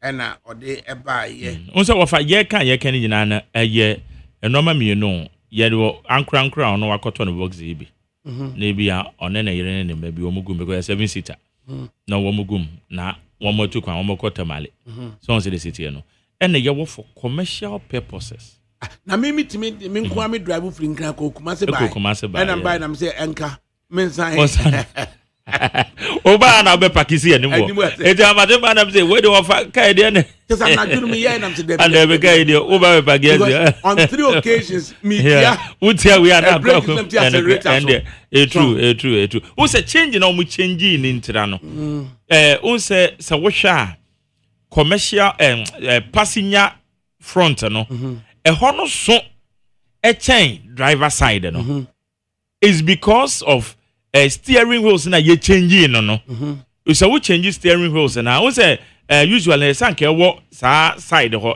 right no enti ho no so ho no de so na ka wo passenger no wo hye condom ho so inse ho no de bibia pedals bia ni ho enti ho no de ke ho no ye kama ye change free baby driver na ke so wo no ba passenger side ho no eno na form one na kete na the pedals no so eti ama brake no so ama brake no ene aben accelerator no ben papa even in paboa kra wo dem eso kakra no wuntimi drive box so won paboa no so te say mrantie paboa wuntimi yes wo ro manika wo socks nko a so wo socks a and I'm saying, eje wunya mpaboa as at the time we are when me can just 150,000 no we just and drew 100 oh yeah 200,000 that's 150 mo makra say akoso anu ni say no enye car no na no boa ye din o demand and supply because car na mu no kra say ni duty kra no so ate car ni duty so ate banana say bana amount demand and supply for mama be ama we dey make come dey tia na just free mama be ama park air cross us and mama block akra Kumase highway na year 21 and ni nyina okay no ni be ready here and nyina mutu Kumase na say nyina mutu akra afi me quick one answer and pen number better and you know na no me story and na Ghana great company great okay na omo kase galamsey omo cables not only the cables pylons no na national security issue and also yehwe ne yeka Jerry bypass a bypass asamantamfoy any a ginam ekosi adasewase kwan so no na no mi kokumase no eno mo block ese o me nyusu bunim de asie Thailand no se fom ho na aye mmira asade ban ena atiegu fom saa na udim se bus kura faase a na ya kana pampam a high tension no on say what time for na one bypass no bypass right hono okay what na sakwa na demo abekwa kusi adaso wase okay na contractor ni si no ena me hu say grid kofo no eba ho na tese hona me hu say galam say ne ya ha adwene kakra se pylon no aba form ema homa no top form no na top form someone so dey bush na say ukofa na say high tension e kaka no ade na be si and the sense embebre send the offer Canada say jawom kwa ade na jawom sa eno na ekwa asante no oh okay yes pylon no free your pen say akonsombo eba tema free akonsombo eba achimota ha and free achimota say efa ekota kwa 33,000 no and 33,000 no it is a pylon na edi won ade ne hu nim so much me aye dia this be free anyinam police mom ko check good nim na to the car e waka kra bi ko fa wa etina che say pylon akasa atiaba form because them asatini mu ayemre etinim say great ko for kra ank ba contractor no ene see kwan no okay so omo okay se enkofa ho oh okay yeah last week na I think also great ko for can be travelers yes exactly because no main way I said ya work and they call Ashanti region yes then so a main pylon when 11,000 the NB 33 kukurantumi kilowatts kukurantumi no omo it great ko for no be also come can be the traveling public because said that na ba form no can was soro kakra bia be hadwen na kwa so for use of fleet pa for use of fleet traffic na wa ha no internet adaso ase wo fedu be pie he unse ufri ye osino ekwa obekọ akọ bende ewo eye ekwa na me say pie anyinam but there be empie anyinam udru eye bende mu wono no a okuro ya ye nua we dem nka abusuafo ya ho ne ye nua Fred de na mayim oh yeah okay no ufri circle so abekọ jadam unse jadam no on the left okay and as I me yasem ntimi mu e wo bend wo no mo sa okay na dikana yes we Fred na ni wo say ko no free ana there be ho na onya accident no akwension yeah bend mu no me yasem ko din mo WhatsApp me 050 600 0909 ankase yeah do to ufri ankase na jadam on left na ankase on right into twam on na no unse nanka kusiefo restaurant no wo left was and na omaba be overpass bi ho do overpass wo be fan right was do fan right na wa ka bu afrosoro do frosoro na wo betene wona mu no ano wo be hu se pylon no wo form sa so no enti ebekwa na chese mampong wo right na samatam for wo left okay na fe wakwa cross birimu no oma ye bridge ho okay aba wo se ho nyina galam say no afa ho nyina na anyina mu wo left do ko na fe wo bekwa kofa bridge so eko adasawase okay so etina why then wo bu nsa left wo bobepo sa bepo na car kese so kofa so a wudi na chi a oteba na chi a define no so ehun no atina chi safe wo ba be we the metro say me explore sa road na oh yeah pa etinze munu nko anet speed akese omko speed and wo ba be si anyinam watwa train kwan na wi no what's a petrol station be all right yeah after petrol station a kwan na right one baby okay Easter chemfo omo yi efensen assembly no West chemfo yeah assembly assembly no na just usane ye na akoda day guest house that day guest house omo mpa ne ye pa oh is na just afi o dey frimpong so nti nsuo no do frimpong so anu akọ enyiresi oh okay na because that day what no tete hotel ne mpa ne ye no problem me don na napa na za me ko na unse ne mpa ne ya na ede ne ede man hu se mpa ye what that's na high density okay fine me what for ni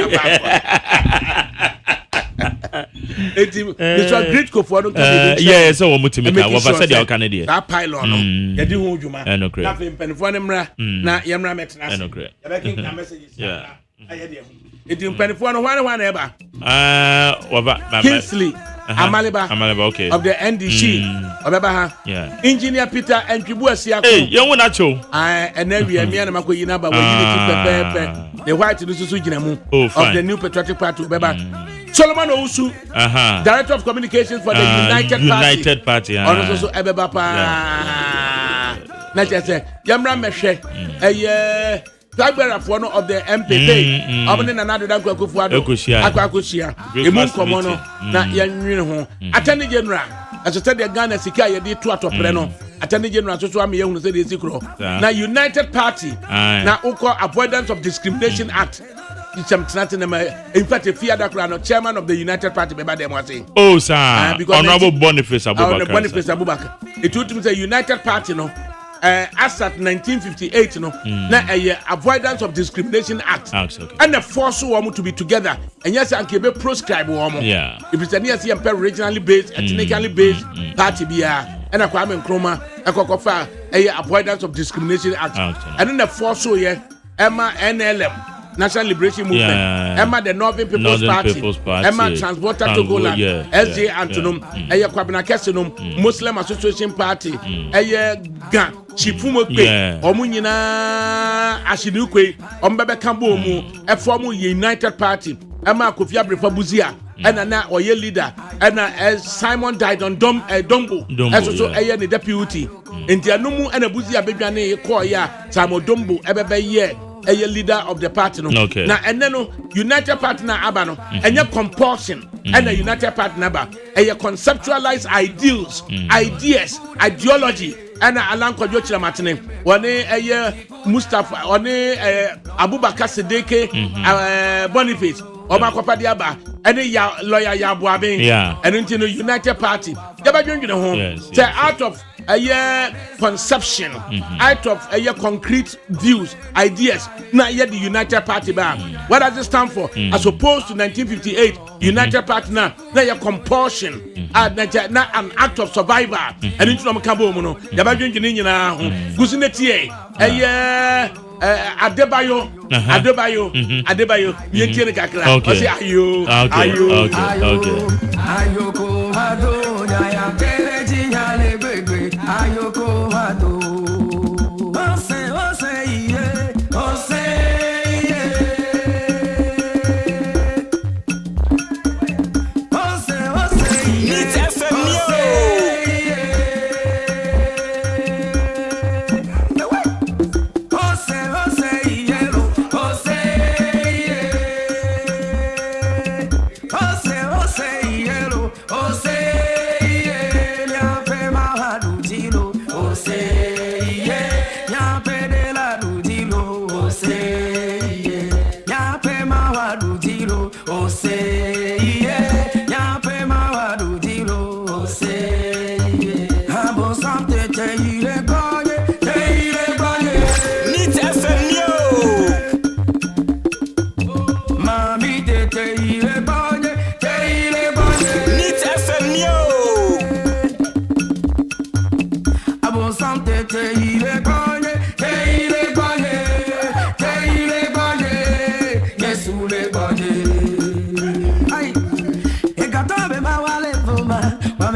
Be mawale foma, mujilanya. Egato be mawale foma, mujito be mawale foma, wameno be mawale foma, mujilanya. J'ai fouillé, j'ai cherché, j'ai pas trouvé. Mujilanya nous gueule jamais c'est mais oh là, mujibe ma c'est là. Kofibe ma watu na tonye ma ayo. When I'm near ma vo, aya dudu nyona musoma vo ayo. when I'm never. I do go now, Samba Polo. And I thought we mawale foma, what it all be mawale foma, woman of be mawale foma, Utilanya, name of you on nade. It's FMO. Be a wonuma, I know be I sit over. Women of you on nade, Oana Jababa, be a wonuma, I know be I sit over. It's FMO.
Yapa se da sonko enfama kunlugana the kunlugana ena ono wadi de benia ode Mr. Kill aba Mr. Kill you know ena ebetimi ahwe ama eye bema de ye kan no etimi ama utisi mu adawo ye okotojo mu adawo ye na peso so no etimi ama stress and fatigue ni nyina etimi apiri wakwan mu na improve upon your immune system.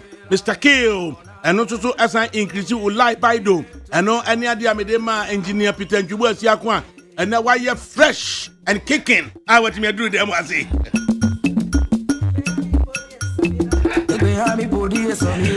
Nina Muno, Mr. Kill, Edis Anuazia, Napis, Yasande, Ayer de Ponchon capsules, and Etusonum, Ayer urinary disorder, prostate problems, Biano, what the Diabania, or the Honchon capsules, and Odisiano.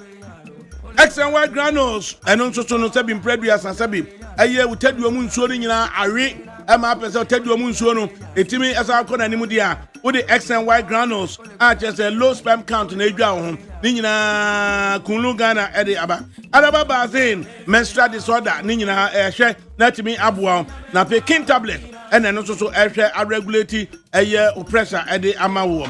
Nina Kunlugana, friend was 024 413 9176 024 413 9176 and at 020 413 9176 020 413 9176 027 413 9176 027 413 9176 Nina Muno Kunlugana and at what they and the pa at the Abba Pasuyasne at the Airboy Quampi.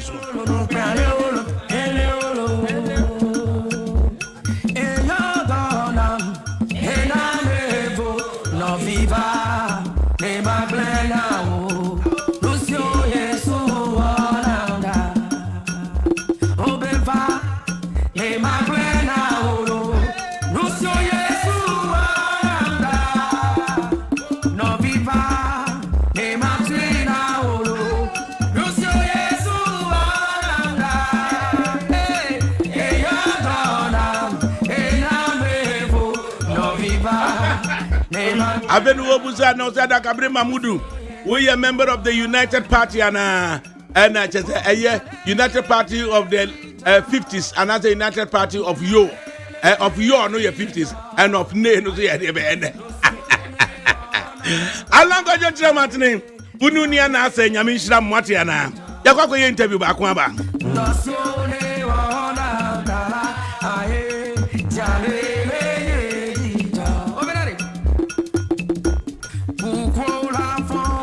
Right, into Yamrana, and dear cocoa farm.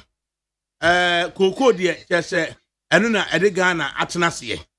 Now there's a community, a war, a year asante, a war, Dwabe municipality but ahinie mu so de omukɔdwo so ho na asante se yɛhwɛ community odi koko ba pa na betiako ɛwɔ ahafoano southwest betiako efiri hɔ no mu a na wona no ududua pompo a na wawuram na wodi akwakodu bo amadumase ɛno nti na railway train kura ne train gyina ɛwɔ bo amadumase ɛma yɛde koko firi wona ebegu train mu wɔ bo amadumase na ɛde abatema na dia na akɔso a enei na nka de etia ne sɛ yɛtwa koko atoagu di akwakoyɛ galamsey adene de yɛtwa koko atoagu ne de akɔyɛ den nana obuade Boatin Bonsu president of Concerned Cocoa Farmers Association obuade yɛmo ha obuade wadaru mo petition a wode cocoa board na no na medi nkomo bi ha ana waso mu a wode ayɛ pet project ani ho nkomo kakra yo me da say ofa we dey make ya ye machiefu na any afefo mo hwɛ mo Facebook any ne titu ye Concerned Farmers Association of Ghana any cocoa afiafo a omo ewo Ghana planenya ofa ba ne kai you only say ona one of the largest producer of cocoa in Ashanti region na said the oka na pepepe ye boadudu machine o pe na ye fa cocoa no de ma na say cocoa no do na do no man the railway sama be power the cocoa ni ba pe na de ma be boom e twem na de kwatama the other thing we see and say cocoa biafo a wo ko ti ya no enstro edagem a wo mu bi o mu yo de ti ya me no ka pe o si de kan no obi ko afum kra na ne yemu sito no say o afum e bi say sa dia e da wo no mo e frikete o mo ndo sa cocoa ya be fe se me dia ya ko che ye e fi biafo na no ene ne say ohimi a wa ba be diso so ohimi a ya so no ana say ona hene de tia wo so de tia no e say on people ko e wo na bie na de ope no e real estate e te mi no ka say insasi o wo no ye titetitam na ye data so de e pe ne say pile akwa ko sisimu a e se bia no ye bejuri koko wo mu nya de egu na ye de ma me ti adan na de ya e wo mu ne say compensation ka council wo mu so no say let's move for now for cocoa kwemi na wa bra do cocoa for the past 30 years 50 years 100 years of cocoa but the focus share on status of mudo when you only 1% na 3% no ya check ai dey e dey ama ohini any furniture traditional council any ekru no ayo na no na when they see dey be yan tia e be say dey kan no cocoa dey eno ani Ghana so ni cocoa e na cocoa na state crop and we need to mean say ubecha cocoa egu even cocoa board kwa no any to me cocoa board becha cocoa egu a na e cocoa asebe ta fa che yare ya ba mu a wo ya wo hia enye ene be den ubetini ekere den edegu enti petition ene ya cho ene ya de cocoa board ene jubilee house ene Ashanti regional minister ene le bibia e fi se e betini abo bia ne tinya de etinya so anu kwan me no ka say de ko ya e kokko chi bi ni se wo efom kwa na se ukoko wudi asa se wan ka se wudi na se wudi no e de ababe di makra na e beto abro abranche bi on mo kwa na ya che no ade e takika na ama wa de wefra isi am no ka se usro kwa so e be de okoko ya esanti ye bi mu no afia akọ no ne se ipanifo no mu bi o mo de pile se be sisi won mo e ka se be na bi ani ko ni iti o mo sisi pile o mo ye mema it is what we need better to one be ma de na se ji to wa iti wa fa premier na di SU na eno no se penifo ama beji e bia e se kana koko ya se ti ewe bebe so galanti ake no aka ake e bo mo bai de ba be twani na dey egu na koko you can say your mind there na Economic Plant Protection Act ebo koko dua no ban no sabre we when it does so say with the petition koma cocoa board na cocoa board ebeye the cocoa board ebeye ne say the kind na o ka say Economic Protection Act cocoa no egina honum cocoa ni dey a crop and at the same time no a state crop wo na woni wo kwan so be twa cocoa ade ebu amana yi if you put this say dey kwakoma a cocoa board ne say almost strengthen a laws the protect cocoa trees no say the be ya Una koko afoye we obi amfa ne sanye den enkonkoka. Na ukọ wọ na ho ukoduru wọ na ho no die na wodi wani ekoko hunu ye Wafa bidu na won bi hu eze eze mani kwaje uhwe eye koko a aye doso a aso ene se dia pepenso ye pia foti na bia koko yi kama sabeta fa je yana indro no mukwa na yana die koko no kwa no yana bebre na ta se yana to mo so omo sanka bi na so ko ya se do mo ka do mo ho den eti bi ye koko yi aba koko eti bi ye kama se ba be chegu dia wafa se ya dia ya gido ho enye yi ya san to ku bi Ranger, one of my son on the road now. Yes, sir, a Ghana Coco Board. Any Ghana, by the almost not bridge, you move with Mukaka. No one know now, quiet there for my one of Coco, 1 night, 8 minutes back. And to me, I need and only idea to talk to the bed, if it's not Sunday, every brother. Yes, I talk to be a monosono. Yes, cool. I want to never because that is here, Brandina. I don't know a Jason. I will body do massive. A panel so I ever eat. It's a Coco Board, and we are. Eyo concern permit ya this dey dey to munum say onimanu ya omumra omama meso mu na yetimi anya dey AC school yi bia dey FN2 dey fam obje boko no do na no ma wa dey free na o hwe modern back go poti na bo wono mo dey ase so mfu so ma se yes I talk to the money say wo fa ya mpene empene o kira na dey 40 wo promo na mo kan say be ma bia ni wono ya concern permit ya ni mema no eno ti na ba wo be hwe dey AC na dey person kama aye o na 40 ate nyina ne say obi ani won mo ya grama wo timi de sesi ne bo akate obita kokko won ma de egu ani ti de nkata e de ato ase a enche bia no penifo sa beka no petimi ade e di mu duma de e di amaye nana mo ane yoko wie se wona ewo under Dwaben municipality but aye amamre mu no eso e de wodi ade e de ko adwoso traditional area se wona ena uba asante a wuyi betiako a eye number 1 a wona ena ye number 2 a ye community a wono wotimi ede koko ede eba ebre Ghana Cocoa Board na sa wona ka bridge asuo bankro ena wode ba free the friend saying yeboa ebebetwam ewo boa madumase a woda tre nkwan nche a bridge na woka inso na baso etimi yiri 3-4 days no maka akire na entimi enye den enko ba bi enti aso bankro no bridge no eye sojafo bele bridge bi no mo yede to so na wo sre ansa na ayi aduomi former member of parliament for Juso na wono so so wo hweye ema wo mo ye another bele bridge ansa na eye watimi de akọ na katimi ko wona just about 25 years ago ya na community a omadom koko na school ba akokora ni obi na ya private school a na ubekọ na chese teacher for emma mienu ene be ma ba ako na private school ya chenkwala na de one would have thought to say Cocoa Board sa koko we everyone na ba e die ne sequence Cocoa Board betimi aye special intervention etimi at school e de ama koko akuafo ne ma e wo ho the one in the say, we share Cocoa Board is part of their social responsibility. So much. So much me see if any say, I said the Cocoa clinic in the Kata away. That is almost the big and say that the amount of almost a child labor. The child labor there, the big child labor to our nature there. Then say, it is to cool, die papa, and I say, yes, to cool, oh, now. Eddie ma a penny say, a year now for. Now the me proposing now and say, we are to cool, a separate school. Ni letimi aboa ye didi muama secondary school card etimi piemade etimi fu modiama e didi se na sa no bitimi aboa encourage a lot of people because we call am kokko he no na budu do na wo ho no en sada en na una if you say the big no activities papa bia e sada ne dey elio apart from cocoa farms na we dey all no ko it is a school it me ba the teacher for me ba na ya kase dia me didi se e didi mu sa e be tell ya chip compound no so ye dey e wo amo na be dey aba be yo na.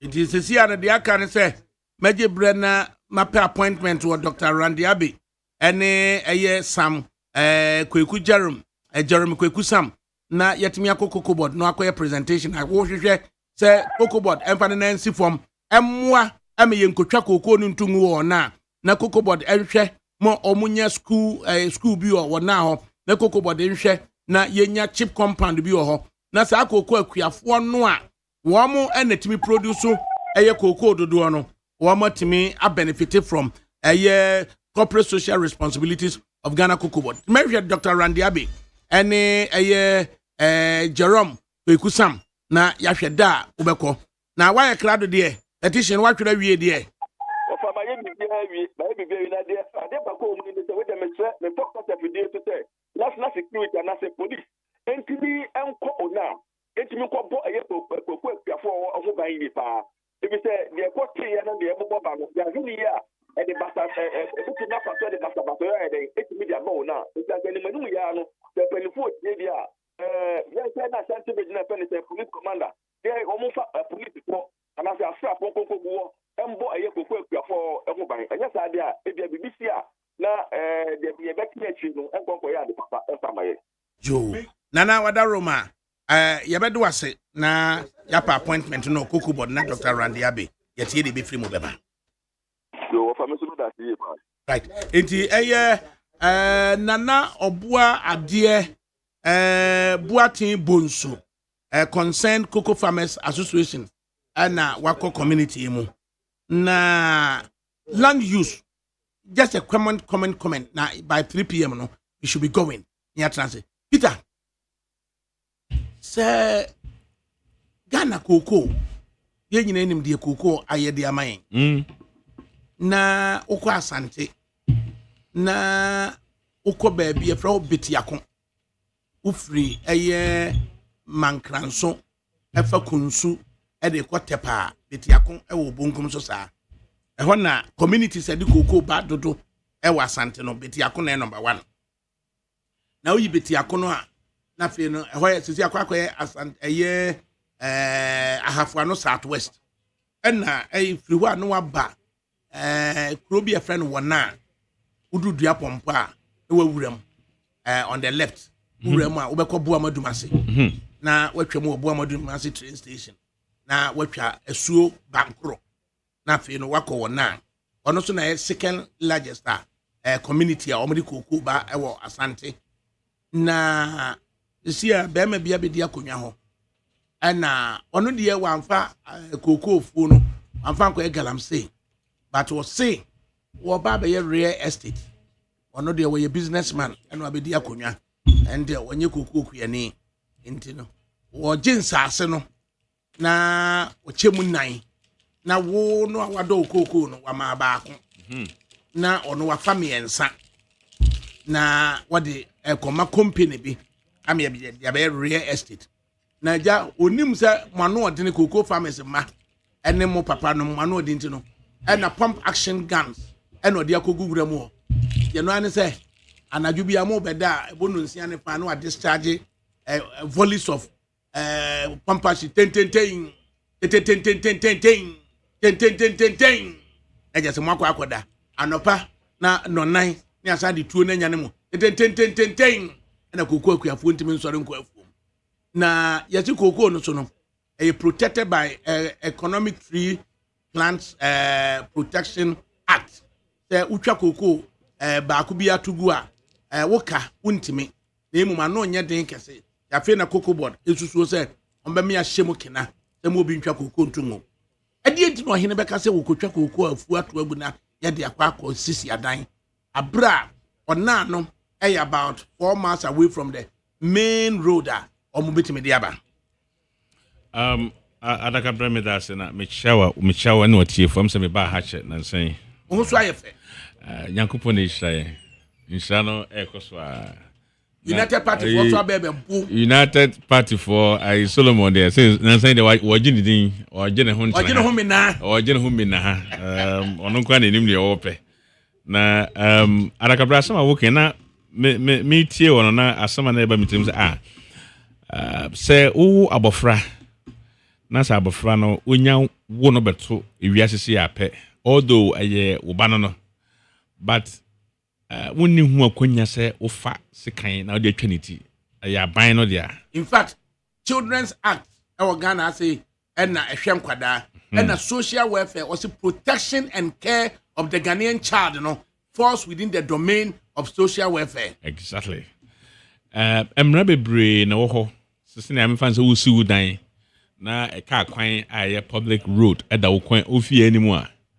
Woni hu kwan za wotimi kofa pick axe. So wo di twakwan animu because enya wo dia wo da ofie animu. Into all everything no etwase mra da ho. Na me dwen say is there any law a ma ho kwan say obi edua kokoo wie na se enyini a edun pempenso bi a oni ho kwan se ofasikan se odi twa wabra oni any good reason to cut it down now say won kasa imo no bodofo etwa kokoo tugu se akate anase moa baso a for 3 years they have to compensate kokoo bod etwa kokoo no tugu a ombetua wo ka for 3 years and not just no mind do o make meetings say they think unya free money just on twa oka na ya dua foforo within 3 years na twa so na just say ma o ma kokobot for no be ba be dua kokoo na ma no o ma hwefuo no a kosi se ebenyini na 3 years no ya hand the amount amoye the kokobot tua meka ewo eye eastern region kokobot tua meka ewo ye friend say buako western north region because yakotwa kokoo na to agu and a kokobot for no ahwe edua kokoo na di amount. And I think this should go in line with woman moye galam say they cut the cocoa trees without any compunction and how on cry say omu twa egu na omu video ba bontin no apart from say omu ye galam say enye no emra ba kun so omu eto and say omankasa fasikan Economic Trees Protection Act. Na omu twa cocoa omamuni nyina benefit from no omu etwa. Nti I think say kwan bebre wo ha nipa bi omudi nsemo no ebetime gina so ya twa oma so. Bi ene sa cocoa na omu twa kra ni hu kwato omu twa omode de honom eye galam say. Now I think say it just yes strengthen this law. Na this sanctions no enye punitive do. Minim sanctions awomu. Say so be a yes adi we ya asotwe ben da ho ema no I don't know. Your final penalty points be a year 100 and I be 250 cities be but that is not enough. I mean enya dia eboa because what could twa kokoo agu odi enya apart from kokoo na otwa gu ye no bu okura na osade odi aye galam say asase no wabra ye dua kokoo na enya ye bio. That punishment is not enough. It just say emu ye hye na editor for say ombekoso ayesade. And I think that say if they want to review the punishment in that act, say will be yes adiana ayebone ni say I think I support it. So we need to review it, and that is the only way we can protect such economic trees. Right. Solomon Owusu of the United Party so attention. Quick one on intended action of a chief in in the Jabin municipality say utwa kokoo atobu ni abi real estate for be sisi anan o. Intervene. It's as a cocoa no commercial crop and as a cash crop. And until no utwa gu abra asase foforo bi ani ho no mo a ombetu bi da a real estate trada. Alternative livelihood bi ani ho no. Also wo because baby a we sense as bebre ho. And it is a cocoa no betumi a wona aboa amasika bem na se obenya asase foforo so asi real estate na I don't know onye ne sade keep the two running side by side. It doesn't sit well with me. I know we cocoa board adwuma. Cocoa board adwuma. It's as mo na munye musika kese. Mo na cocoa ekroma nyina na moto. Say ye kra na ye nti se Cote d'Ivoire die bia.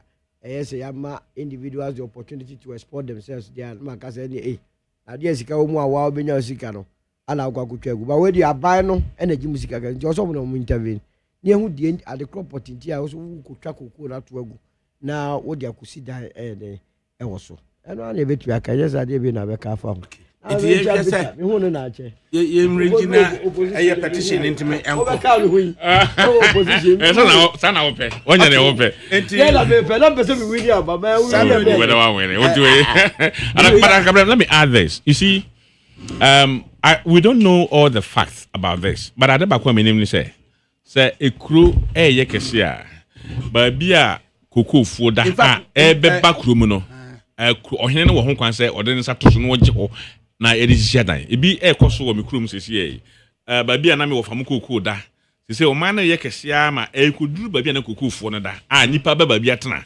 so the town is expanding to cover ba bia na kokofo no nti sometimes they have na koye kura edan e wo na enru eye 50 mpo say be na honum for no enyini do nti eni krom pa there then there shouldn't be any reason for them to cut them down but say e wo krom na kro no buy akuduru ho there then there may be a good reason that you use where they be say ye kokwayem nti ye kokwayem no in fact a multimedia newsmen akwa capture the war na honum nyina in due time em so many na na ko na obebo mama ne nti no pictures ni nyina beba wakwa kusisi pillars e won krofo afu woni obi antena ase enka bibia na nti obi sa akokora memi tu on me de here memi ti bi ne say memi wo 29 acre farm wo ho 29 acre farm amesi na akurasim na waka se wo chemu 4 na wo afa ba ko na wo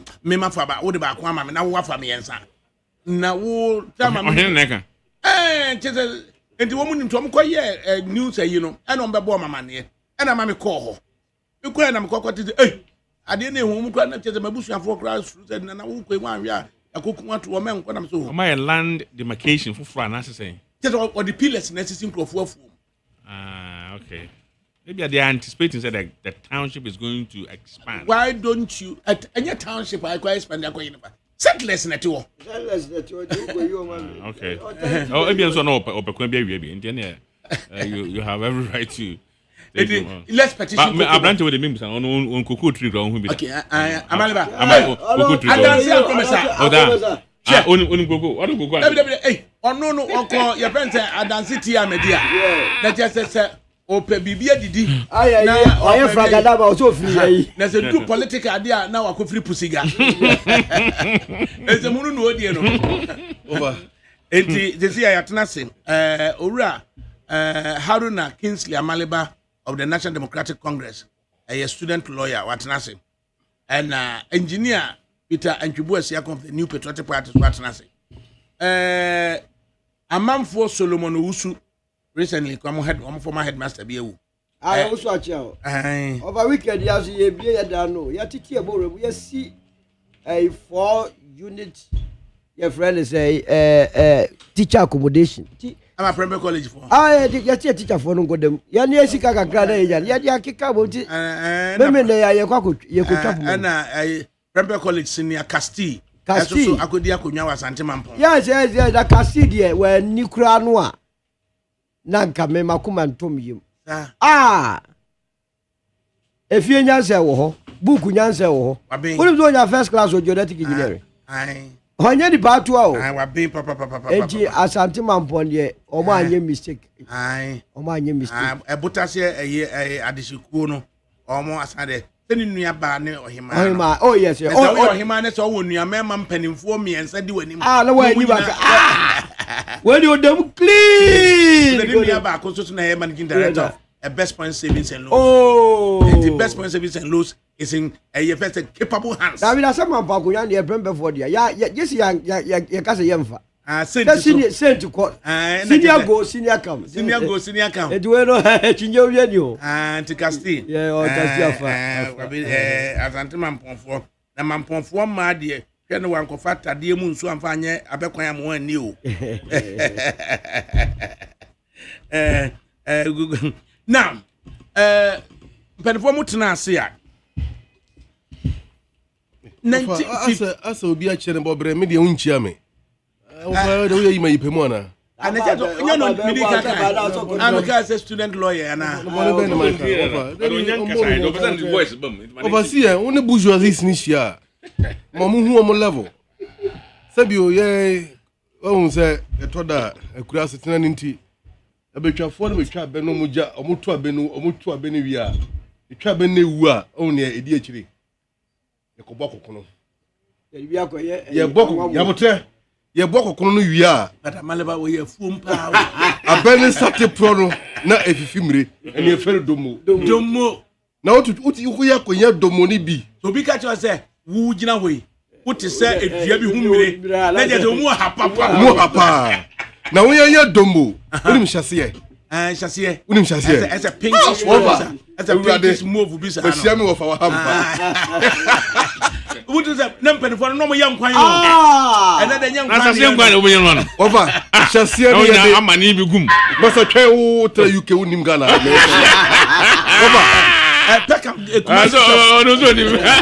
Shasiye no. Eye esa. Dia esa ho mmiri. Esa. So wonya shasiye no. Shasiye free form. Na wonya Odi combination ba. Mpempena no woka no. O da baby. Shasiye free form, shasiye free nua. Unim ya meka no. Over. Na wonu die ntina fe opese okogina posiga. Over nya botre mechi omu ne ntira. Igusu tie o. Wonya we bom na wonya kontombre na beduru. E de bo abenkwan. Hwe. Na otwetwa kontombre. Na wonya bitter leaf de fra. Na wo fufuo dina na dwono koda. Nsamanfo be so da yepa. Nsamanfo be so da. Aba ma we ne. O walo baba ne se. Oba akonma no antimi anyankwa no. Waye. Eno. E ma wo so da yepa. Unim se President Mahama. Eni ni twetwo munchu unim ni pakro. Julius Debra. The last 8 years. Aduane no mudi no. Ntunya President Mahama. Eli Julius Debra, Chief of Staff. Your mama no no do money kire. Your mama do no hefa. Oku ase ko no yo ko. Mo ko Julius Debra krum. Ko. Aduane o mukodi no. So no kwasi Debra no. Eye ne office ne nua panyin a ono tete ne ma na niji agrek ho no. Eye former University of Ghana Vice Chancellor. Owusu Nidin seke Oduro Owusu Professor Oduro Owusu Jerry Abodin and to a full kese na da Afram Plains. Yes. Enti omukwa na omakotena fu mu omo obi dia na chese omanum sefu na omo achiaman from no Ofa o wi asam na ka enti emane ye wonwa you see in everybody's life like David in fact consider brand na manage cocoa farming ho na oye enti na opuni na ma me seedlings bebre wow na consider brand ka chem say lo tititin ha say pe de me nkonkodo na Alhaji Collins Dauda was here doing ofu isikai wo mu do mpe no mu de bebre me anya ne say omu dibi bebre exactly so in everybody's life almost say name 10,000 almost say name 10,000 hwesufo wa fa 110 na de me 110 brebe how do you know say over on say Jonathan Ejian David echijina pa no over the last 8 years so Juma Krona so na Julius Debra so Chief of Staff and type President Mahama echijina pa. So in everybody's life, where there is Mahama, there must be a Julius. Dr. Julius. Exactly. And you need a faithful friend to stand by you. Musa Dan Kwasi said, I am not surprised. Mahama until no one free Julius one and go for the Mahama who he. Oh, Julius. Now President Mahama who he. I would dear I thought that you see. Anyway, until me champion inform you anyway. You will be until about the crosses somewhere over. Pedafray and immediate crossing come up. Na me mbo wadanse krom sa de ntia fa no krom sa. De ntia fa na kwakọ entia dini baaye. Botwe krom ntia dini baaye. And the lieutenant your friend no François. Udo nya share Julius pe no busa say ADAKABRI say onchia François ma no. Mati. The Julius Debra be who François is. Mati wo fa. Me din chele me din sankra be ko. We say ADAKABRI so chia François. And ne kwade mo bankesiem. Nti me nchia me boss. Honorable fellows of Fusuku achi. Okay. Na asema da one saying in the late 50s and Kwame Nkrumah ekokofa emra bi de baaye say regionally based parties religious based parties omu nyina no identity mu papa mo because na federalism no anya adwuma no na chete Kwame Nkrumah pese unitary state no adwuma mo enti Kwame Nkrumah hwe ye na oma ye ko unitary state no kofa mra bi baaye na mra no kokofa de baaye no na chete sa mra no ekoye Avoidance of Discrimination Act it by compulsion. Like I said, regionally based parties, religious based parties, we to say the National Liberation Movement, we to say the Northern People's Party, we to say the Anglo Youth Organization, Modesto Sapalu, we to say Transporter Togoland Congress, SG2, Gashifumu Pay, Ashinikwe, and Jankle Jewu, and Muslim Association Party, Omunina, Adamu Mushi, and Adamu Gao. zongo communities omo nyina abuaye it by compulsion at the time no and the United Party but this time round no United Party Alan John Kojo Chematia kofa dia ba enye a compulsion say yenye name a conception into this time round no United Party by conception as opposed to in the late 50s United Party by compulsion. The way the obi anshemo one amakofa ideas in the aba. Tell us what the United Party stand for in the current generation. Ofa medase mamemfa na siemu edruma mo fidie sanse Abraham pa United Party no me ho mo reporters e bae omo ba be cover adwumadi no.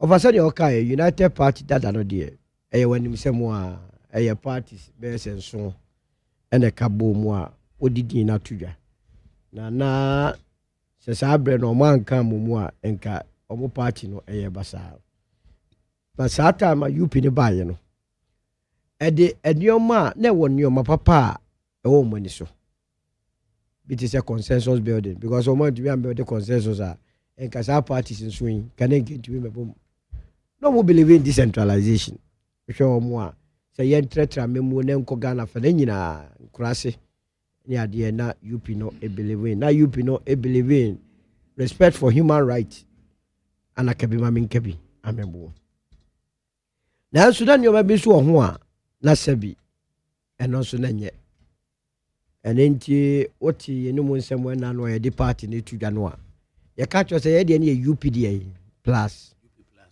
the omo aye pa kire nyina na say anya court omo ka so mo de mo kontina mo de plus ya ne court be na ko na wo ave the party ada ga lawyer for economics na kasa mo so de court a lawyer for na da o ana obi o say economics mo no so court tie no de sanet ye ya ne yakasa omo de court ya the security man na we ye party officer kwa go defend ye fa lawyer. Oh, of course. Na sa same one is so good to skaba lawyer no ko hano. Ya the security man na we office no. Ene be kwa ku defend the party. Abraham no. Abraham be kwa ku defend. Ya more my ready so mo am prepare. Omo response na omo van go to asem no tungu. But at the end omo anko. Enti no. Eni omo papa na wo UP that den mu nyina no. Ideals no. Ya fa emi bi na be catch your consensus building, respect for human rights, acceptance of divergent opinion. And they say your friend is economic development and transformation no decentralization ni nyina ya fa na ya de pa ana de na nya wo ho biti say omo antagonism towards the CPP ya to baby say Ghana no eye oman baako ye broad based country ye nyina ye hia ye ho ti ye ni UP foforo ye na ye de aba no ye believe in Ghana as a unit say obia wo chefa wo ye ni CPP fo be hwe abom yeni NDC for be hwabom MPP for be hwabom your friend is parties ahudo ni nyira esan say your political philosophy no yeni ye centrist ejina fifi ejina ne say party bi so a center right at the pair one hu nyira ye be aba party bi so a center left agia at the pair wo mu bia no ye be aba be kan party bi so a center forward ye be kwa koji papa e wom nyina na boy center back so a ya koji papa e wom nyina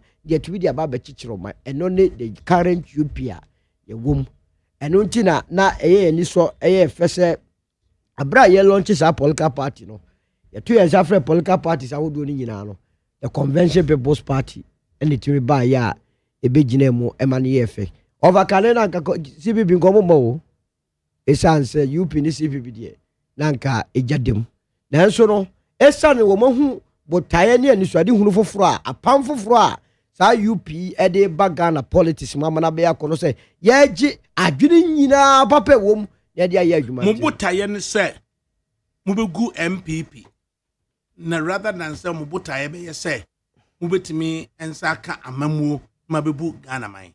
First of all aye parties mienu ana edi eso the last 32 years and what kind of moment the brophobia by friends say duopoly. Yan the buta and see be with the political power. Now said I be with the political power. What it means they say I was a Samuel Bakotito. MPP and say NDC. Energy and yan influence, but most of us are what say UP no. Don't want near free MPP.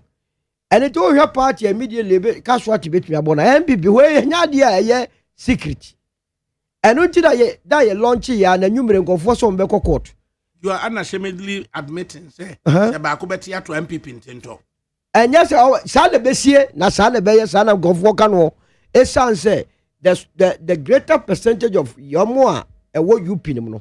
Omo background ya MPP mu. Omo busuafo nya na omo to aba ma MPP. And it is on to the next abano. Say busuafo ni nyina omo to ma UP nti wan be affecting immediately. Chairman Lanchamatenka say MPP is a declining party. Not the analysis one no. Na yele say omo ade de boama no. Omo say omo nyina omo campaign and tell ade omo yonko be bia no Lanchamatenka boama no. And the crowd ba ku bia meti abranche bia no te di na tempa o say Elisa Gomoma Ora Lanchamatenka o free party dem. Ba ni nyina ye say UP na bedwa. Eno ti ro fa. Ma Peter Mremu bi e. Peter Mremu na Peter Mremu bi. Peter. Adakabre. Tim Ken. Ne adherence ni nyina. Peter o Ken. Dabi. Peter woni ba bi akọ. Oni ba bi akọ. Empowerment. Oh, candidate.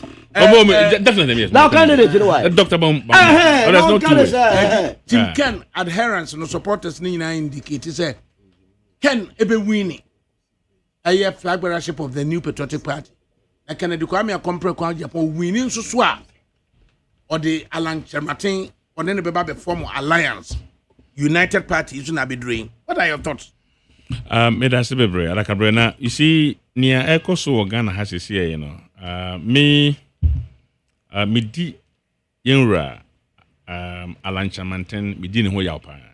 And I'm telling you, a sa o chato hono. Enya wononko na all say ne ho e wo Ghana politics mo. Alan is destroying the generations of him in Ghana politics.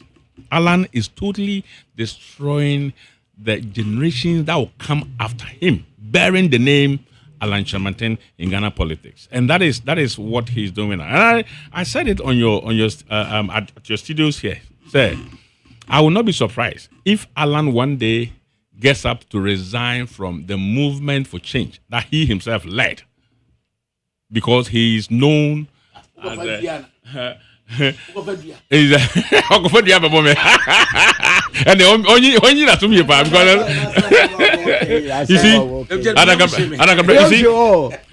see, the man in Ghana politics, you know, he has become so irrelevant. So he is trying all he can to put himself forward so that people can see him as a bit relevant in Ghana politics. And that is what he's doing now. And you see, what you kasa muno, ADAKABRI, ye wo kasa bi can say uchi kukwa, ye nini mind. So I say, if you think you don't want to have anything doing it with NPP, why do you want to go still behind the scenes and associate yourself with the traditions of NPP? That's the point. So I say, United Party are okay. One case shall say, I can say. Anytime we talk about alliance for change, United Party, it's an amalgamation of different political parties coming together to form one united party. Alan, Eko Jina ha okoka say what in the United Parties. You must say political parties bang and na omo buy together. Omo known political parties in Ghana. Omo eputu. They came together to form that united. So that united. And united with who? United with what? And for what reason? You see, the man is doing this for his diabolical reasons. And I'm telling you, Alan Chermatin will die and leave this country as the man who has lived in Ghana as the most diabolical and dangerous political party in Ghana. And I'm telling you. No. When you were talking, I was quiet. Mr. You see, You see, you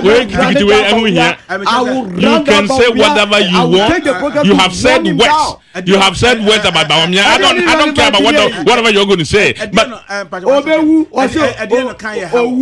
or he will be the worst. I don't know. What I'm suggesting is that. But who say Alan Chermatin will die as the most diabolical. What sort of life is Yes. What do you mean by that? ADAKABRI. Alan Chamantin, with his moves, made sure say NPP will lose power in 2008. Wow. And he achieved that. Wow. Alan Chamantin Kroya. He made the same moves and make sure say NPP will lose 2024. He achieved that. So that's it. And now he's going further to think that he can go more further to damage NPP. And that's what he's doing. So in Ghana, if you're talking about diabolism, if you're talking about so what wickedness. Are your thoughts about the conception of the United There Party? is nothing conceptual about Alan. He's doing all this for his diabolism. He wants to be seen as relevant in Ghana politics. And I'm telling you. Look, yes, he wants to be seen, but he's not relevant. I'm telling you. He's relevant. No, I never said that he's. Mr. Okasa me yekum. Me time no. Mr. You see, but let me tell you. You see, first you catch there. You say, Alan Chamantin eboniti mo po say MPP be lose in 2008. Well, she win him. Yes. Oh yes, Alan Chamantin him say MPP 2024 he be lose. Ampa MPP lose. When you see him, or say obe make sure say he be lose. And no obey when papa you to here, no baby and you lose. And then you have opposition. And say no. Wakwa United Party no. Thinking say he can use it to damage. What you can say we are using it to bring down NPP. That is the aim. That's why you that's why you say or here Busa say into what say matter party is a mobile has NPP but theater for man. That's what you said. But no, but you see it's okay. You see ADAKABRI parties me ADAKABRI. But he wants NPP to go down. That's what he said. But ADAKABRI, let me finish that. You see, Alan, no. You see, one say, are you worried about the United Party? Nobody is taking UP to court. That was their aim. Yeah, I was at the meeting when we discussed this, and I said, okay, this guy, okay, if they want to promote UP, everybody knows that UP is a forefather of NPP. So if they want to promote it, that's fine, it's good. So nobody's going to mind them. We will not give them that oxygen for them to feel relevant. Why they take a decision, ma MPP, MP for Wale Kujina TV, so say. United Party. Look, me, when the name came up, I was the first person to make a comment on it. And I hear this cast and I said, look, if it takes anyone to take this group to court and make sure that we stop them, I will lead. I'll write the petition myself to you, EC, and then stop them. But you're discussing because I don't see why say any party we are not only the Adrian Bonnet when I see people who is so wicked and diabolic by the adoption of the United Party name, no. Fine. I mean, also NPP. So can also NPP. He wants to promote UP. That's fine. There's nothing wrong with it. So long as you promote UP, you're promoting NPP. That's fine. And I'm telling you, we are in opposition now. Whatever you do is not going to affect us.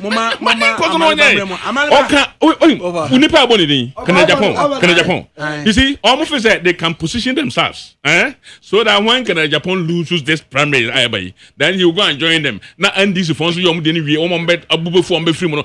you see, I didn't money. What they show to Musa. That is what they're thinking. That is what they're thinking. That is all they're doing. You see, I'm telling you, they're positioning themselves so that Alan and Ken will go and join. Once again, before I ever premise 2023, or can say, hey, Alan Chamantin will contest as independent, or be more than 15% in the Central region. At the end of the day, 0.1. So, as a country, into diabolical group of people, and a group and from United Party. They have formed a United Party where there is no other political party joining. So they position themselves to invite the diabolical people to come and join, and that is what they're doing, and that is all. It's okay. Over. Amaliba. Over. What is Obi about you say? What's on show studio? Yes, party me over. And it is a United Party. Eba no over bed. Yeah, the insurance podi yen sense in chain. Yeah, the about you say insurance. I tell cooler than the chain. You see, I disagree with engineer. You see, over. So when you politician, I don't expect you to agree with me. So when you politician, why you mojuma? Now when engineer was all your bridge. Then shoot to a baby for better studio say, oh yes, politics are. You end up doing speculative politics. And he's here presenting Dr. Lancha Martin. Also, please be reminded, do not allow whoever is in that studio to ever mention Kenneth Japon's name until you are warned. Tim Ken. Because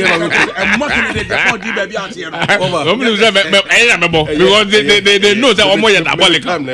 They know. Over. Can Japan? Master Jai. Now we will get time to explain to Ghanaians. That engineer Bonsia Kwame Bunipa or presente honorable and I say, yeah, Onimunyam for Alan Kojo Martin as a politic, as a vulture of Ghana politics, who is looking for an unexpected carcass of NDC and the MPP. That is a perfect to fall apart. That's so a perfect he will description. gather his group to come and devour. I am very sad on his part. In any case, over. Because they are not bothered about the UP. If you are not bothered, then why do you bother and threatening court cases? No. In this case, please, my brother. Okay. In this case, and your lawyer for net threatening, and your economy net threatening law case, this lawsuit. Now UP now moti a baby a chemuno. One they register UP as a brand, and then the patent, and then the political trademark. Ya chese wo no wo nidia to so a obi antimi use UP. One the man was said to me no. UP can mean anything. It can mean up in grammar.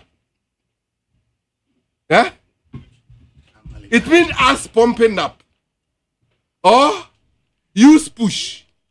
UP can mean anything.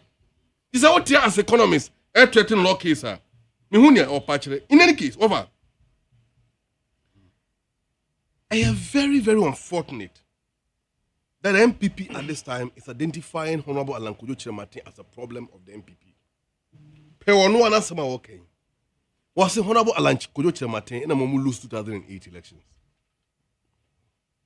The same Alan Kojo Martin in a summer power bomb in 2016. 2024. Alan Yiniche. I say, it is a debiano. No, on your mind this before. Any other one in check because MPP team identify on problem pa. Say Alan is their cause of electoral defeat. 2 electoral cycles. Na man kwan ya woti wa ya musa die we ya. Me ya wa mayor say material na wa do ni say madam ho so. Okay. Enti me ba offer. Pastor as stop me intendo do. Can many MPP ah. And I mean Alhaji Muhammadu Bawumia. Alan Kasim in family yere man crack am be man so the be meet me power. Such a person, you don't fight him. You bring him closer. Nobody, but because of their diabolical the MPP Japan, a group no say as a Canada Japan reigning flag leadership on into alliance with the United Party. What do you make of that? Party Okoje Party. That's what they have said. Okay, good. Over Party mo MP wu mo koje konwa e de abeka mo 87 who parliament. Mo ko duru mo dem ba ko to hotel na mo tiasi abonten. How can you win the seat? And in the first time you offer, oh my God, you pay to the president. How can you win the election? Alba, you pay to the president. How can you win the power? The way you're poor now, Uchro.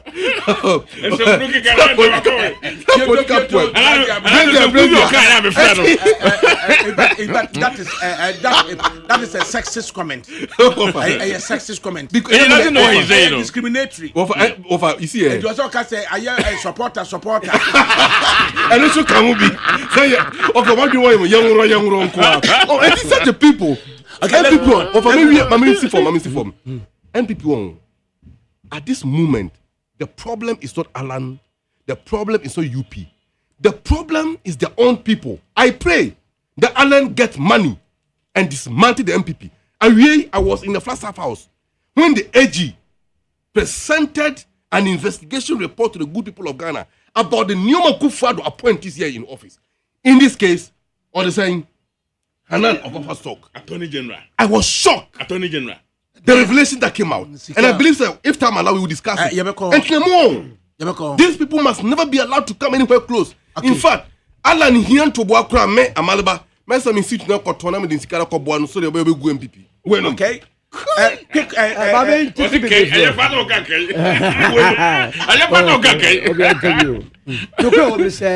Peter Ajatu say Alan a formidable person. Say nipa ba kope to be free party na lusu and na say nipa no kurasa to me no. Enye yetrimpo ne say sebi yenimi left or right. Ye dia na say ba be go MPP. MPP na nka say good ada. There is no party called MPP. Their card say ombe mana adadi by the 31st of January 2026. Na second twi ni bem ne ma wa hu de we a obo Kennedy Japan di na in sema no okedi akire na ise ni nyina no ahotonim offer UP number UP no enye NPP for tradition NPP for amiate the last 2-3 years say omo tradition ye dankwa dombo buzia tradition offer want is asem no ever na UP no obubo parties a ebeka bo mu eye UP no one more Muslim association one more Trans-Togoland one more Allo Youth one more Shifumo Pay, one more your friends Northern People's Party, one more NLM. And he find the equation now, Bafwa could fit in the Danko Buza tradition. In fact, they are so wicked, sir. Almost young for Ninukra presented their traditional Danko Bafwa to the picture. Modest Sota Apalu and SBanto. One woman picture that. Muslim Association for one your friends Adamu Moshimo, one woman for neither. Yet, they be on Begina, I'm saying, Danko Dombo Buzia, say, Obi free Fante, Obi free Zema, Obi free Anguna Mem, Obi free Crime, Obi free Miami Bibra, only any role in this MPP. It's Yeni Akoko for UP Naba, Nasa UP na Abe, the universal set, Nasa a sub you party noir. They also, yeah, and say, what they Ustra your cron. Now, people like your friends engineer, Peter. Any buga she obi te se buga na o se that's our vice chairman one vice address wono no so wo bo alantemantin bia can you imagine say adeya wo bo alandia say ala na kofa you bia ba you yourself your face is a curse now we know be culture yourself you say who no di no oni ha na ba ku bi so akogina yes your friend say wono say ala yere Jezebel just adeya yeah, wakofa you piaba. Yenim how there is anthem no na wo ba. Anthem no dem we are fashion. Anthem to corruption. Hwe MBP nya bibia na gu no. Say national service nko amokofa 2.2 billion.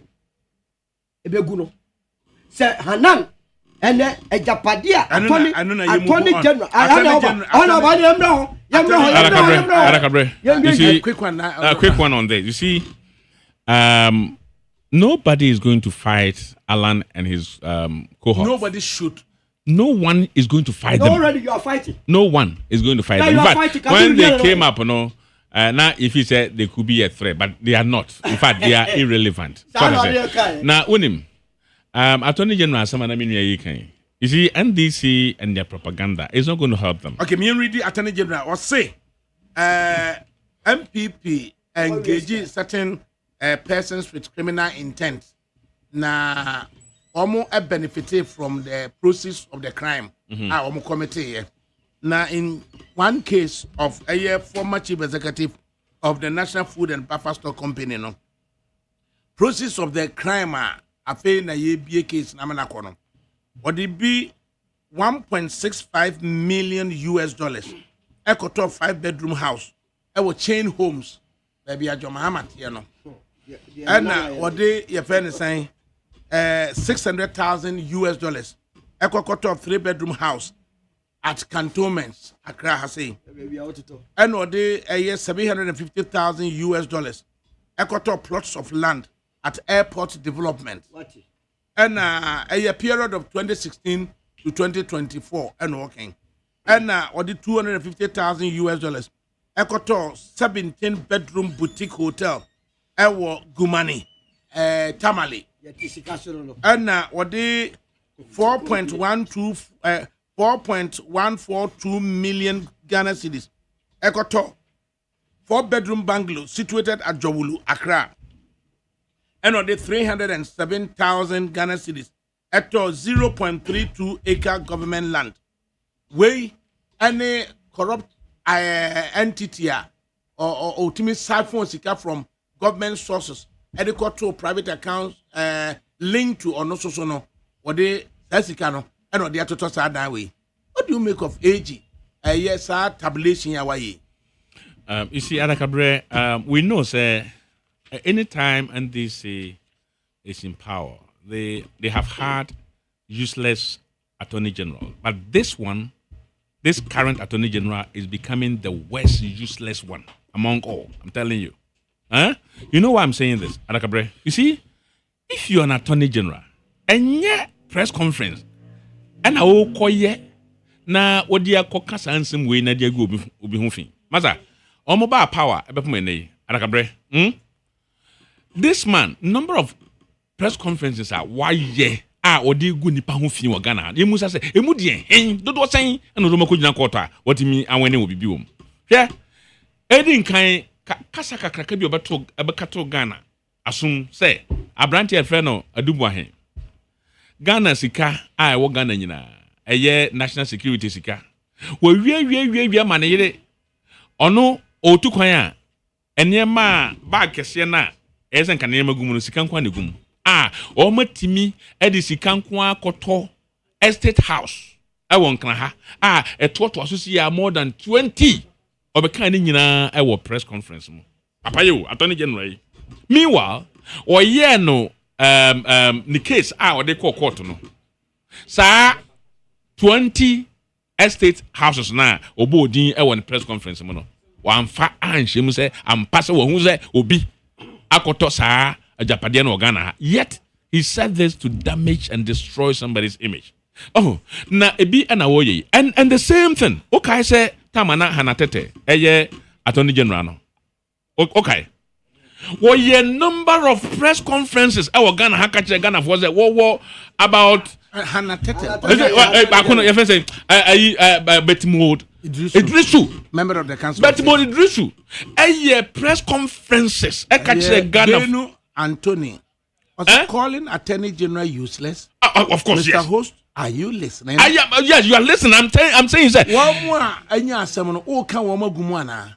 Because Attorney General tells us, Chairman won't to me ask for a plea bargain. You see, our bargaining be an one country judge. Now, what can you say? I saw the Attorney General. You see, ADAKABRI, Ghanaians are not interested in it. What the Ghanaians are interested in is that Obi Ghana Sika. The next thing we want to see you do is bring the person to court and prosecute the person. Over a press conference, I'm here. Press conference do why Ghana. Don't was saying any day and so at your Bisika. Is he carrying Ghanaians along? Carrying them along how? He's to appreciate the magnitude of my brother. He's only doing propaganda. Look, on one national organizer, on one case, the Bakacha Ghana for say, Attorney General, and Okacha Ghana for say, it documented then and him say, on one national organizer, yeah, friend, a year wash until we obey a national organizer. Yamin, Yamin, what's it? Documented and then and him just say, what ye galam says, will be our Ghana. On one casa, the constituency chairman, or both constituency anything, so on also, as ye galam said, documented then him matches on you must say, say, yes, will be your bagel and say, I bet you know. You see, campaigns now, these are the proper campaigns. Okay, what do you mean, you see, he is becoming one of the useless attorney generals at NDC on my point. I'm telling you, and I can bet anybody on this. You see, go to UK, and what's the UK? When was the first time I would say attorney general be a press conference or be a chrono to court me? Would you ever hear that? And conform to industry standards. Where does it even? It doesn't conform to any standard. Okay, the guy is becoming totally and subliminally useless. And I'm telling you. Does it undermine substantive case or the 8-year accused persons? No, but what has it got to do with the public? Your responsibility is to investigate issues, take them to court. The public press against protecting them with press conferences. How are you protecting the public press with press conferences? I know not about Ghana for say I do want him or to estate or court or the estate houses. The guy is becoming useless. AG is engaged in propaganda machinery. Over. And from a year of Fabiao. Dr. Or see engineer useless. Honorable. And engage in propaganda. Honorable Dr. Yes, engineer. A professional lawyer of a good standing. In fact, with high moral integrity of practice, high moral integrity, and above all, extremely professional individual. I can understand the frustration. Yeah, it was Wahano. It's very cheap to call people names. You're for the argumentum ad hominem, attacking the person and not the issue. With a little criminal law, yeah, and indeed, under Article 19 of the Constitution. A second year was a little criminal law.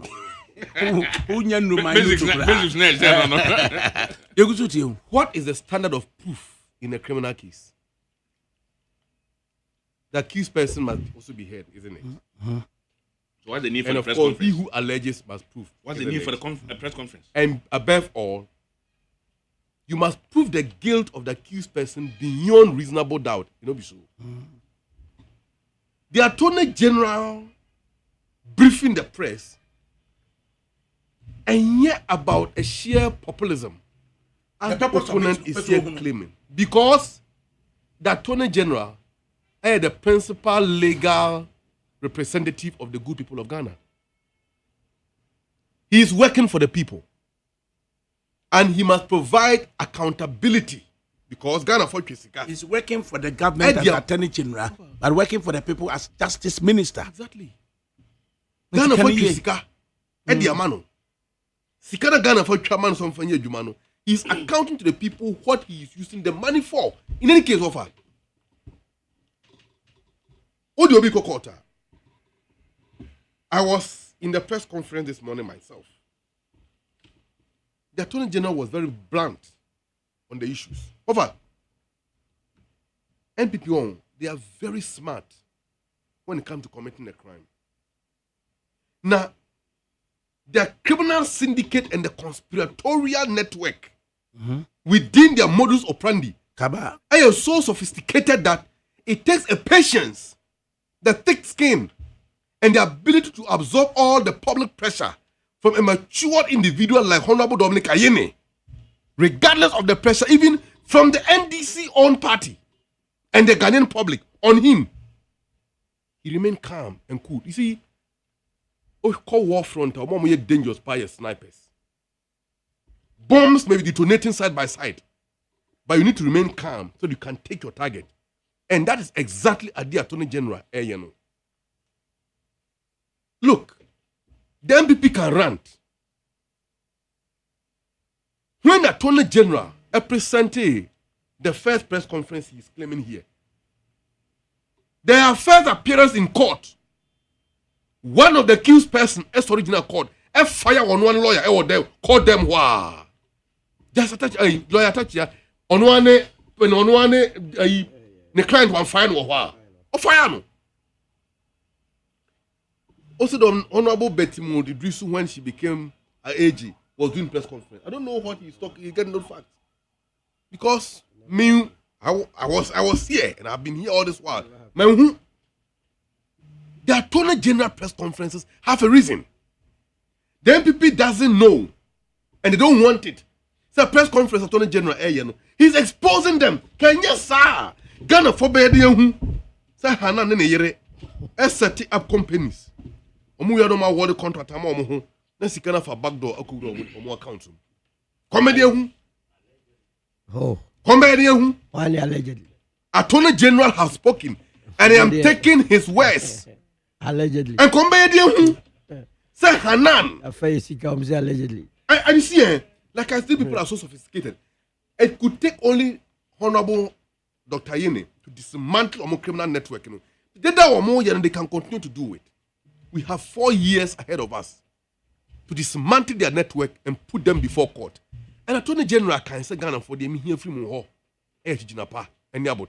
because men for obeying Kojina court. Ewo Basahari any menefeso simply because me person me mark court and them di. When you come under the radar of the state authority, in this case, when the state brings a charge against you as an accused person, the possibility is that say certain to be proven a case or you lose your right or you lose your liberty. You get it? And the case against an individual by the state is so great that you can't just move to court because you are going to court. An attorney general is not reneging on his responsibility. On my update about cases are Ebeko court in the coming. Don't forget that the court was on legal vacation. Court number back. SML. And the Ken of Foriata Johnny and the money will come up. But definitely he will come home. Frontier Healthcare Services Limited. Airport war. ABPM. So now, one of your favorite cases, Africa, all Africa. All Africa, watch it, 17 million. Watch it, only will come cost 17 million. Engineer defense and human ways. Asama Peter can say, age in the press conference, no, or your comments before a year accused person, Dubois him. At the time of court, no, or say court processes, no, sir comments no, no, I'm a movie.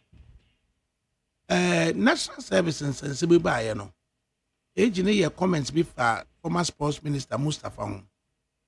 About say yede or says be ni gift call court no Mustafa ni din yente and na say so no o saba beka or African games Peter Simon say I engage in ensembia ultimately no and feature in court processes.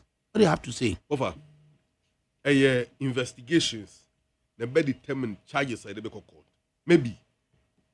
So what's the proprietary of saying something that doesn't appear in court processes? No. I don't know. No, the issue is that no, Mama, let me give you a simple answer. Yes. Abia Menisolo conspired to do something. Yes. But at the tail end, the men may carry the crime and even beyond our initial conspiratorial plot. So if investigations no could see point at Amaliba.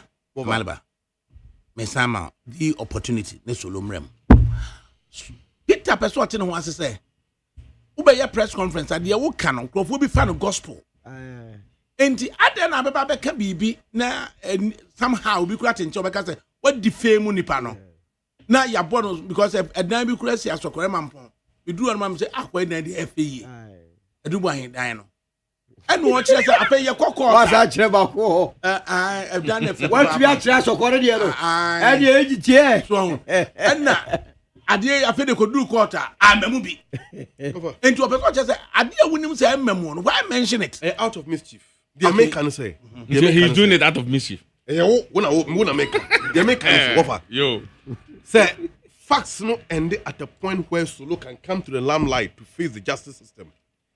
Now there is a continuation of or engaging propaganda. If he is not giving us verifiable facts, now optimistic can be na amemua. Would people not believe say Peter Kaso or engaging propaganda? The Attorney General come out to say he's no longer charging those people as mentioned as. Or saying someone will come for a dubu ahen ono. Ni nyina nwura processes no. Dead of person. Peter solo bram. I don't cry woman is you charge you be ana. The woman is Peter Kwaya walk I can understand him. It's as a one more chrono do kuro mu nyina. Ono nka ho. Omo Baumia camp. Oh yeah. Baumia camp no nyina. So that is where the anger no free ba. Hana nyega Baumia ono. Give to a war yenya bre yenya wo MPP 2023 omo nyamla na chichika ma Baumia. O dia se omo nya sika crime process no. No. Omo de ko finance campaign no. And you would nya bre che say you touching one of them. You're touching one of them, which is Hanan. And yes, I will be a when you're bressa. One say, one word you mamma, Sikana age, no, and no local finance about your campaign. Your chassis, yes, so. They says, and you tell I could come back when I make my catcher said they will be foolish, so moody. Baby, you do know. Body for what reason? I won't know what you did. Now, Ubodina doesn't absorb you from the. That is how the combat, you know, when you're going to say. Oh, kofa won ne omo nyina nko a eti gu amusumu gu am pipi ne no enye ye ne go mo na gu om national service nko 2.2 billion kwa over ECG say ne beko wo de ye nye simple mathematics you say national service nko a hototo point ya tumi afọ man 2.2 we elective mass and answer we me elective mass and I'm trying add mass all level the enemy ka ho eti two ni nyina ka ekomani a wo de if more less divide more divide now say NSA ho kakra bi 2.2 kwa isi ye na more than 30 billion ko ka ko fa di by a friend attorney general serious with the press conference na say me bufu ayene say aden na wa manya rehiem wo mu press conference ya na wo ye na me ne je ho eduru ba bia na ye ni so aja na say what do you come on who is going to allow this was start emu we no mo ho one person the light be to omo so they don't want to chairman want to me offer plea bargain and say or bargaining bia na won ko kan kire ja asem na wo utu ne fo bi ubo na de kire we ne kire wa anti ase wotia ne emfa charge bia mo ne to odidi odidi me so owo want to me chem ana owo ne yemu a the camera ba na akro woni di ye esa so onu nim de onu nanim de bo no so owo give to owo bu chem kwabna du waja wo betira wo kan wewewe one of the accused and they go be prosecution witness asem na nya asem ketwa so to ko be account wo clone you call clone account now this confirm na ye tia na ye ka esa so to ye condition di no wo de o to no ye o you useless wo legal calendar no ha high profile cases wo metimi awi oh so mu ye obi a look makacha lawyer for that semantics ana cry yeah they say wo legal calendar no Obe cases eh straightforward say chrono no boy no omo nya smart omo wia no raw nti ye be twe no raw yet kromo na de bia wia the new the elephant is the witness na say na ye looting symbol wo da wonim omo friend na minim national na minim bi yet kromo na the elephant is witness symbol say na looting symbol ye wi o man na wo asoma papa elephant na looting symbol obviously witness say na winning no omo bua be say looting symbol hwesika ye lutu afiro man nim sika pudio wo ba be ka wo manim say de o maye de and you believe that majority of Ghanaians believe what the AG is saying and in Kenya yesi okuro no hwe o man mo tadi e maburu na wo for all that they are waiting for ne say sika bia ya wia udu tamalia hana ne dan akwada kwada wo be ko ho o see the record time 10 homes $1.6 million but ne search emre ADAKABRI. Adi a member se metri kwa ni sa adi na so obi o politics. Now you can't do when we would the one rules of engagement but when we would ba me come there. Osre Over abem. Ma yentia de osre. Da bi mensre bibia over be misra no so yentia de abranche we me ne wo yenya wo opposition. Yentia de osre. Na no chabe na ada ye be wini na opposition. Yentia de osre. Peter de na osre. You see on the 15th of July 2008 this is a pronouncement made by the Minister for Attorney General and the Minister of Justice. He says that 2009, July 2009, 15th. Yeah, sorry about it. 2009, 15th July. It says that transition team uncovers 46 cases that Attorney General is going to prosecute. Says Attorney General Betimo Idrisu. So what's the relevance? Oh, please. I'm trying to.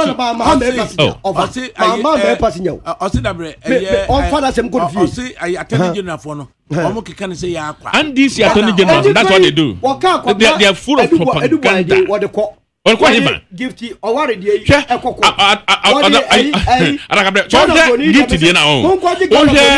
national service you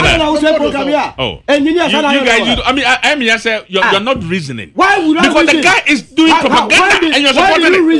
How can you let's do this analysis, my brother. Can you tell me, say, one person who is a deputy can use his own assets, go to bank, borrow 38 million Ghana cedis, and then take the money into his account or her accounts in the name of government institution, and the board chairman It's not being called. So you are not what did you want? It's a lie. It doesn't even make sense. It doesn't even make sense. What is the implication of his statement? Oh, what can I say? Attorney General, I go for fat. I've been in government before. Before you even approve such a thing. Attorney General.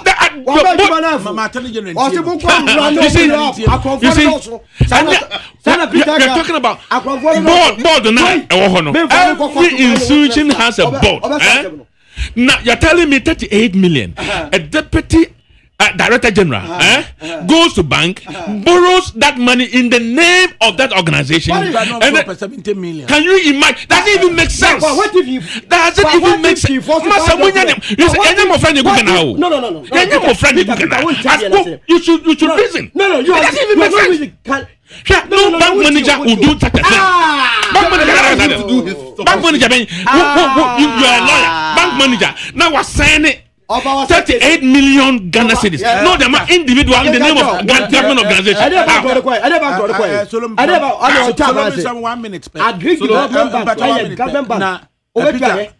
Watch Nebo no saying. Me watch it.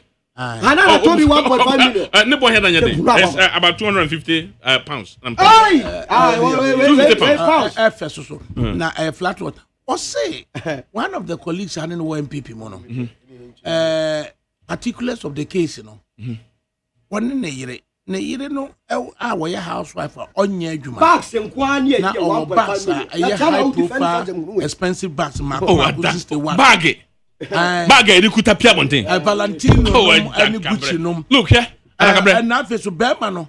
Watches a hodo ama ba kokura cost 1.5 million cedis. Now, when you will be belonging to the same political party. Now, they will watch 1.5. You see, this is senseless. Yeah, my top Amani suit.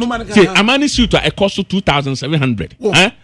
My ton of 700 is because they reduce the price. I mean, who are blue shots? I need one fool. And you would take £700 to suit. Of course, yes. I mean, why? You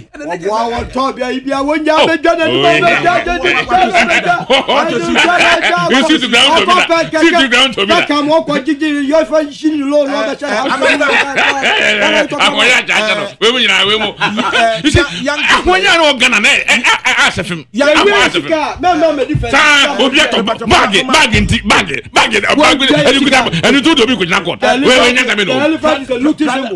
Prada bag back. It's a can't go for you. I'm telling you, people are looting money. They are only there to loot. They're only there to loot money. You be telling me no me I don't want you Amaliba. Young persons are MPP government of 8 years. Move the opportunity no. Omo I justify omo inclusion for it. You bet me I can say that you bet to us one. Over. For me, Kenyan born in moi.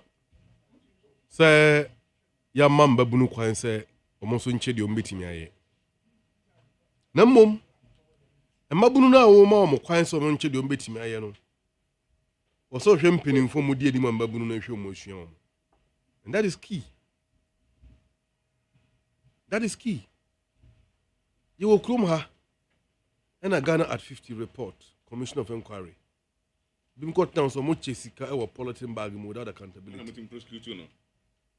It could be actually in the court to say Commission of Inquiry report is synonymous to the decision of a high court, and that decision cannot be enforced by the high court. To Ghanaians. That was what the court said. Including Cathedral. So at a given point in time, the engineer,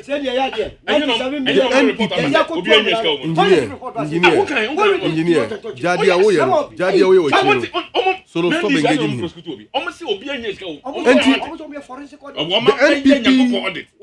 Youth of form say,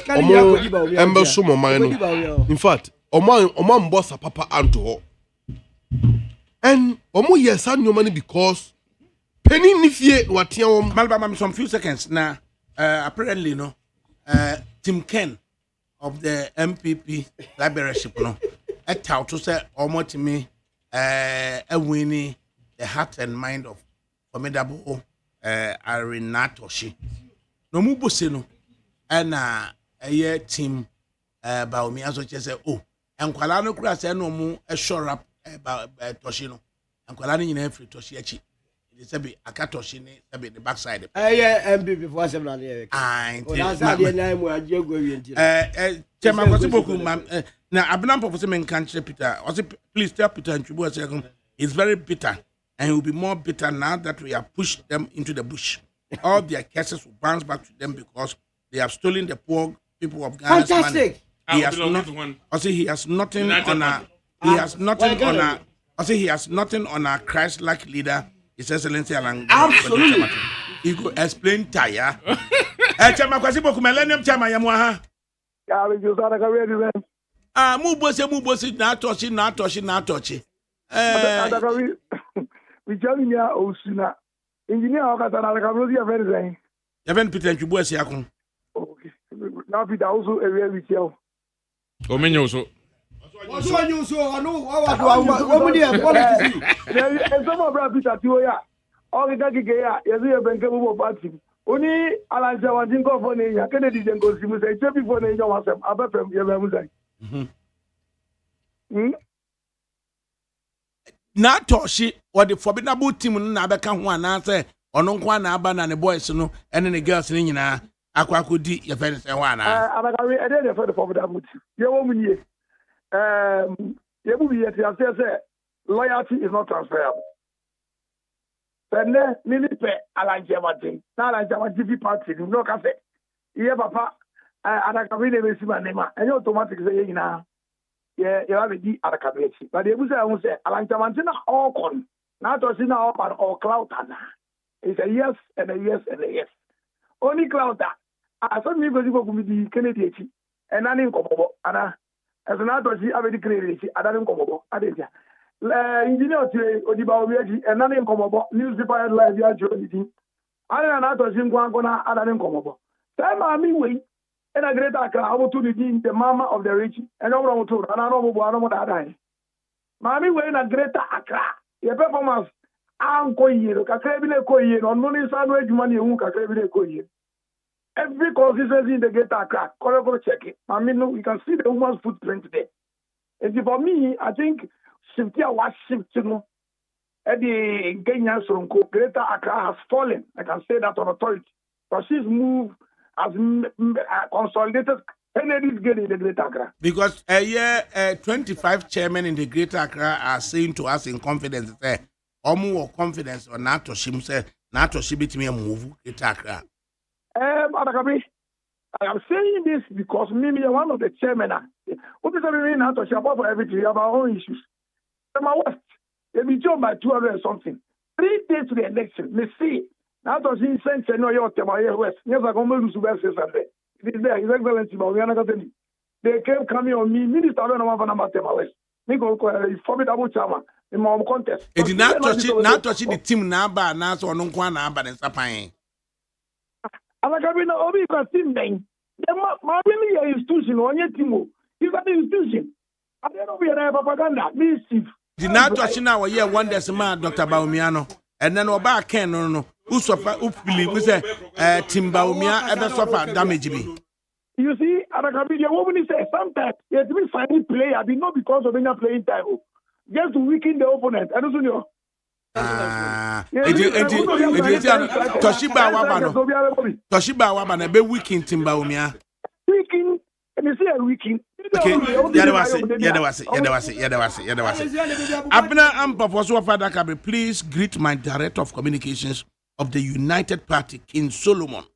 He's the best communicator in Ghana for now. Yeah, baby. Abra won't come to you and good they make us offer.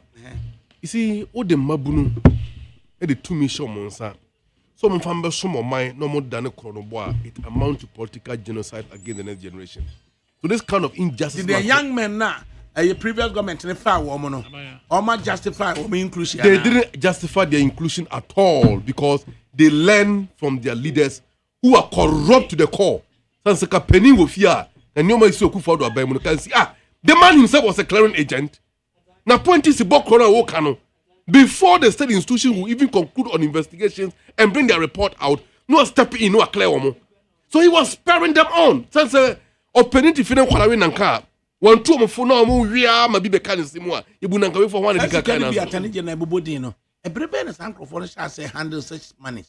I think it was the time they assumed office. See, there was a last the Honorable Minister for Lands and Natural Resources, Honorable Makofi Buakane, in recent past, was saying there was a reckless love for money. And the pursuit to get rich quick was the result of the assault on the environment which we are witnessing. And in fact, in Hong Kong, from the environment to our justice system, from our justice system to the state institutions, and I even wonder why Bahama appointees are not speaking out about new mom kotoye in their respective organizations. Komuso mukasa engineer te ya waja gata mu ya better politics no. Ko ya daje betra ha. Ofa omu diomane wu. MPP never again. I am prepared to sell all my seal to sponsor Alan. UP must take over from the MPP. When right. Masa mo we about engineer. So the elephants are looking so. You see ADAKABRI comment engineer. Me di wie no. The mechanic say you see say Ghana for 2 to 1 ana. Say o ma head na omo yes and omo enkusi aga because the opposition the omo ka bi enfa ye ho so na say ADAKABRI ne kan say se si aye ka say eye na to share sama papa be kan ye no na to she is highly respected in NPP na the o ye no o ye gun ho fin because enti ya wa ma ya tie na say bi mu ate ene say also up a running mate under Bawumia and Osha Onya and was signal say Onya the annual cooking. And I think we don't do politics like that. It's about me and me are sure. And you or but abandon Quayan to me, I think they primaries and to pursue assurance now and sana. But don't compare be a good dinner. I running mate. Not Ken. I'm telling you, see this election, not Ken Japan. I'm telling you, Ken, this election, if he gets even up to 20%, I will be shocked. I'm telling you, I will be so. You see, me, delegate Ken has tightened the grip. I don't know how much. I don't know how much he paid to them to make that headlines for him. I'm telling you, Ken is the way I came. Say Ghana for who know. Ghanaians have seen say. Adia or yeah or the NPP or we are talking about Ghana for who know NPP for someone, especially NPP for. Oma who say Canada Japan or he caused more than 60% of our loss in 20. Oh, nasa umina nasa obi koso 60%, 40% na Ghana man. 40%. Ala but American say and Trumpian who make NPP who be because they say Ghana for who NDC for say. Nia nkontopo umtwagu NPP so a omde ba power ni Ghana for who say nkontopo okay. So we have seen them. There's nothing that you can say about NPP anymore. Now some go court and go find say we dance ni. Ube wie no. Ya po ya na wo konsabom. Saturday o sha lanchamante. O ya baba be wie ken. Enche kura ro go wie brai. De wo nyira say MPP na go. Okay. It's as so we on my. The MPP, the elephant is and look we are going to lose Ghana. The elephant and look to say. I'm on follow. And say who the ADAKABRI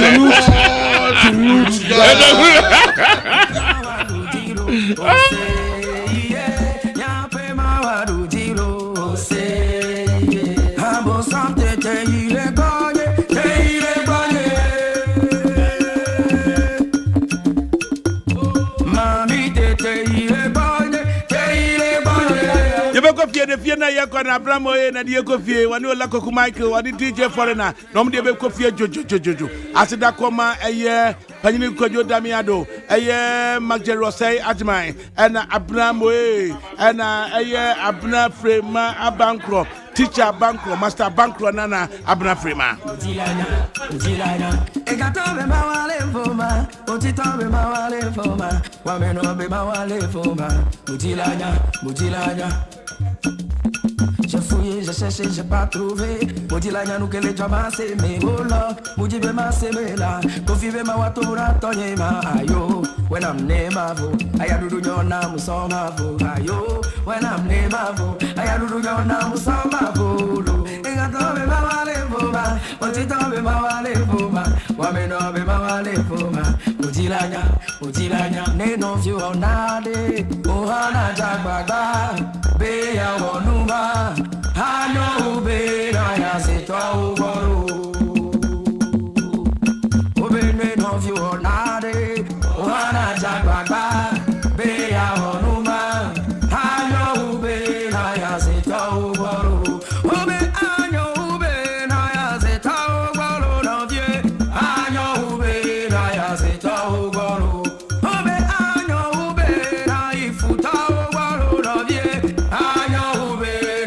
futa o baro mi wa be